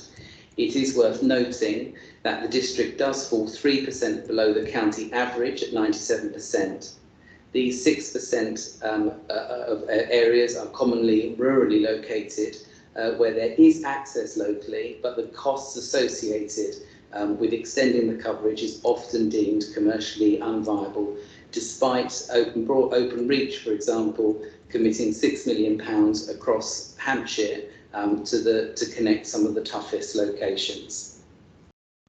The survey that we undertook notably showed that 62% said that they did require high-speed access for working from home pre and post COVID-19 pandemic. Others reported access that keeping in touch with friends and family and internet banking was also important to them. 35% and 34% were satisfied with their broadband speed and reliability respectively, so relatively low. The key conclusion was that work was needed to increase the quality of access, speed and reliability of broadband access across the district. An evidence library has been developed which includes research collected which covers information on infrastructure, digital inclusion initiatives, 5G, case studies and projects that could enhance future potential of the digital economy in Winchester. A virtual debate was undertaken which was facilitated as an online debate supported by a panel of experts where business and residents shared their views and experiences. Many of the findings echoed and substantiated that of the survey and for most of the overall key findings, which included building digital skills, achieving access, new and growing opportunities existing to exploit new digital services, and a clear plan and goal of ongoing investment and infrastructure. So the next steps that we plan in terms of this is to keep the details of the study remain available on the council's website as a source of information for policymakers, investors and influencers. But most importantly, the findings will be used to inform and inline appropriate policies, strategies and development plans across the council, such as the council plan, green economic development strategy that Councillor Todd has mentioned, but also things like the movement strategy, the carbon neutrality action plan, Homes for All and our major projects, but as also that of our external partners, such as our work with Community First. So in summary, the committee are asked to make any comments and note any findings. Thank you very much, Chair. Thank you very much for that very comprehensive introduction, which I think I don't need to add to at this particular stage. Do I have any questions at this point? Councillor Scott. Just quickly, Chair. I think we all would benefit from super fast broadband and 5G coverage, but alluding to probably about, as a topical references as well, in Airlie Road, which borders Councillor Todd's ward and my ward at St Luke, there was an absolute uproar about a 5G mast being sort of proposed for that area, and it just literally in the end didn't have any legs, and they were sort of throwing out other planners.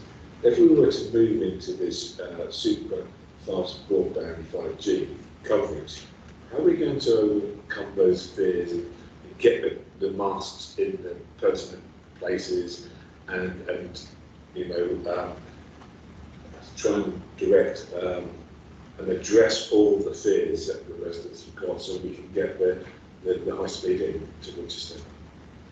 Thanks. I'd start off with that, but maybe Councillor Lilly might want to add something to my comments. I mean, this was very much one of the purposes of this piece of work, was to allow residents to have a voice, allow businesses to have a voice, and also the virtual debate to have a series of specialists on it that we did from providers, from Hampshire County Council Super Fast Broadband Service, etc. That could actually talk through and allay some of the fears and concerns. And it is a difficult one, it is a tricky one to balance the challenges and the concerns about masts, etc., but also the needs for the communities and for businesses to continue to prosper and to harness opportunities going forward. And so more discussion around this is probably needed, but Councillor Ware, if you want to add to that. Yes, I would endorse what Costello has said, and when we set up this group, it was motivated by that quite high level of concern, which is, 2 years ago now we started to look at this problem. But I think that was around the start of the pandemic. And of course, I think such a large proportion of us have now become so dependent on digital services over the past 2 years and have experienced the enabling power of those services, but also experienced frustrations because it hasn't always provided us with what we now feel we need and must have. So my sense is that the debate is changing, and the pressure will now be on us to get that in. One of the areas we did look at was the question of, is it mobile communications, 5G, or is it broadband? What's the mix that we need and how do we respond there? And there will be reasons for doing one or the other, but having the flexibility to do that, and I think that's something that we want to ask questions about in the context of the local plan. But the one thing that is clear that seems to have come out is there's a dissonance in what the providers think we have, what they are giving us, and what we're experiencing. I don't have any mobile link in my house in Week. I have to do it all through Wi-Fi that's connected to broadband. And yet, if I ask a provider, they will tell me that I've got 4G. Well, I can tell them I haven't.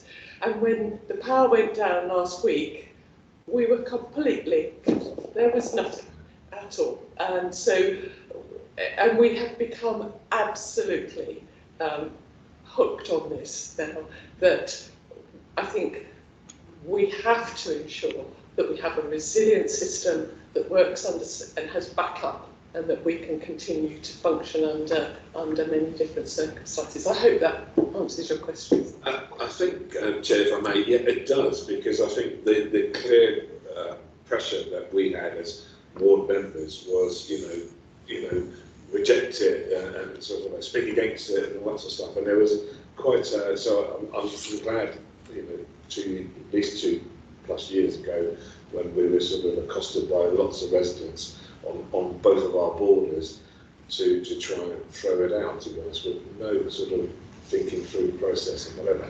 Hence now, 2 years on, when they have been reliant on broadband and Zooms and Teams, etc., to exist, perhaps if it ever came about, again, I'm not particularly that side, but if ever a choice came around, perhaps it would be a different kind of conversation to the local members. Yeah. Councillor Crask. Yeah, thank you, Chair. I think it's been well discussed already. What's interesting for me, I think, is on page 77, it speaks to 94% having access to super fast affordable broadband in the Winchester district. The real challenge is remotely located 6%. So is that the issue? And that percentage didn't show up in the survey. So there was 326 in the survey. So I'm kind of wondering where those people are. Were they in the towns, in the city, or were they rural? And is this a rural versus town issue in the first instance, like any infrastructure, like water, sewer, electricity? It's always the towns that get it first, and then if you're out in rural areas, then to some degree that's a choice you have,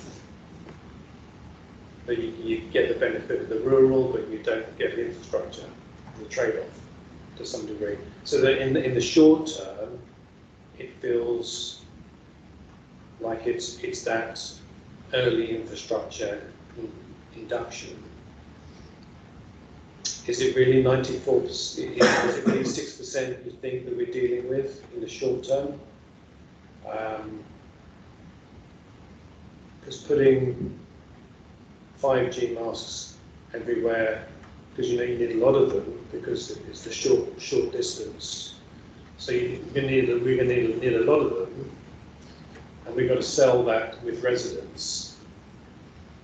I mean, this is a great body of work, but it's a tough sell for a small slice.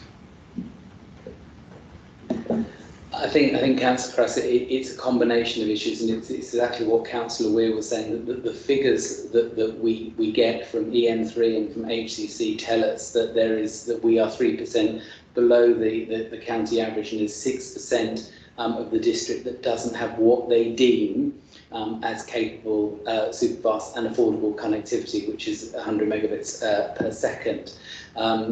And they are generally relatively rurally based locations. However, saying that, we just heard from Councillor Weir that there are also more urban areas that still struggle with connectivity, and certainly in the research that we carried out, there was significant numbers. There was a low level, a third of recipients that were saying that they were actually happy with the service that they were getting. So we've got a number of different factors of evidence playing potentially against each other here. We have residents and businesses' perception of what they're getting, and the service provider's definition of what is being provided, and there is a degree of disconnect. And also, as Councillor Weir was saying, it's horses for courses. It's not. There are a combination of different ways to actually resolve this. This isn't just all about putting masks across the whole district to resolve the challenges either.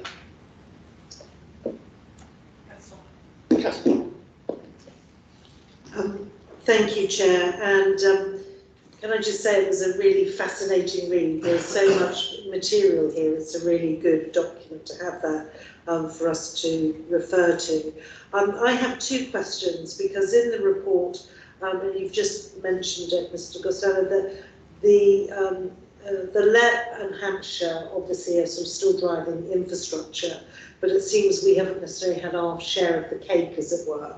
And on page 65, we talk about Winchester setting a clear plan and goal for building digital infrastructure and access. And I'm just wondering whether, you know, that is something more meaningful we've got to do within the context of whether it's the local plan or any other activity. We need to perhaps be more assertive about what we're aspiring to. Couldn't agree more with your comments, or Councillor Weir's, that what providers claim to provide and what we do achieve only 4 miles from Winchester is pretty different. And the other question is, in terms of infrastructure, we've got some great institutions around us. If I take Sparshott College in my area, it's got, you know, super connectivity, Arkiva and Crawley, but they're all closed circuits. They, you know, you can't access them. So Crawley has to do their own village effort to up their broadband capability, even though you've got this huge national capability within their very village. Did we at any point try and explore, sort of almost, we're not breaking into, but coming off as a tentacle from some of those other major infrastructure setups that exist with commercial operations or education to provide a better service for some of our communities that they don't have currently? Thank you, Chair. Thank you very much, Councillor Horrell. So in terms of embedding these findings and potentially further findings in the work of the council is absolutely paramount, and linking it to things like, you know, the local plan, the home strategy, and very much importantly the green economic development strategy is absolutely key to start to mobilise and develop some of this work to realise the opportunities and benefits.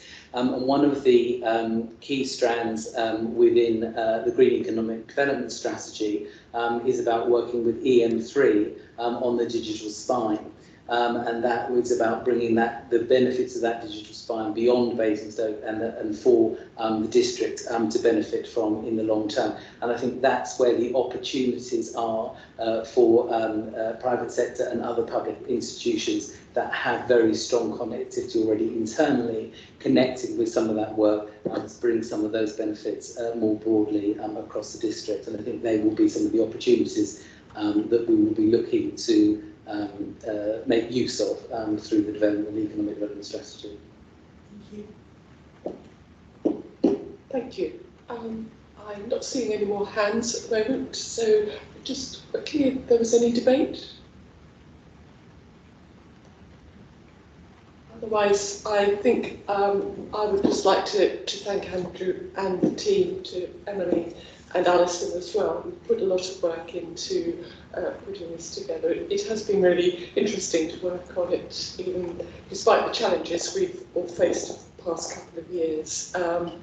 I think we've really mapped out territory here, and I'm glad that Councillor Todd has recognised that it has an important contribution to make to the Green Economic Development Strategy as we look ahead.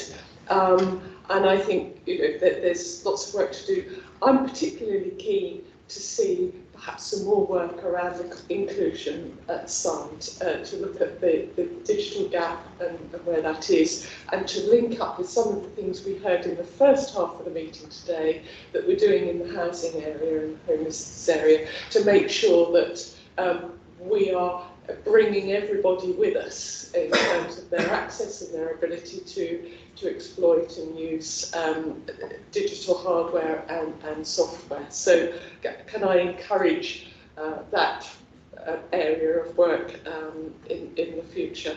But I do hope it provides a useful platform, that it also provides that resource to respond as new infrastructure goes in, that we can refer back to this and say, actually, we have done our work, we can see the role that this has to play in Winchester's future, and that there's a really strong case for getting on and continuing to support the development of the digital capacity of the district. So thank you all very much.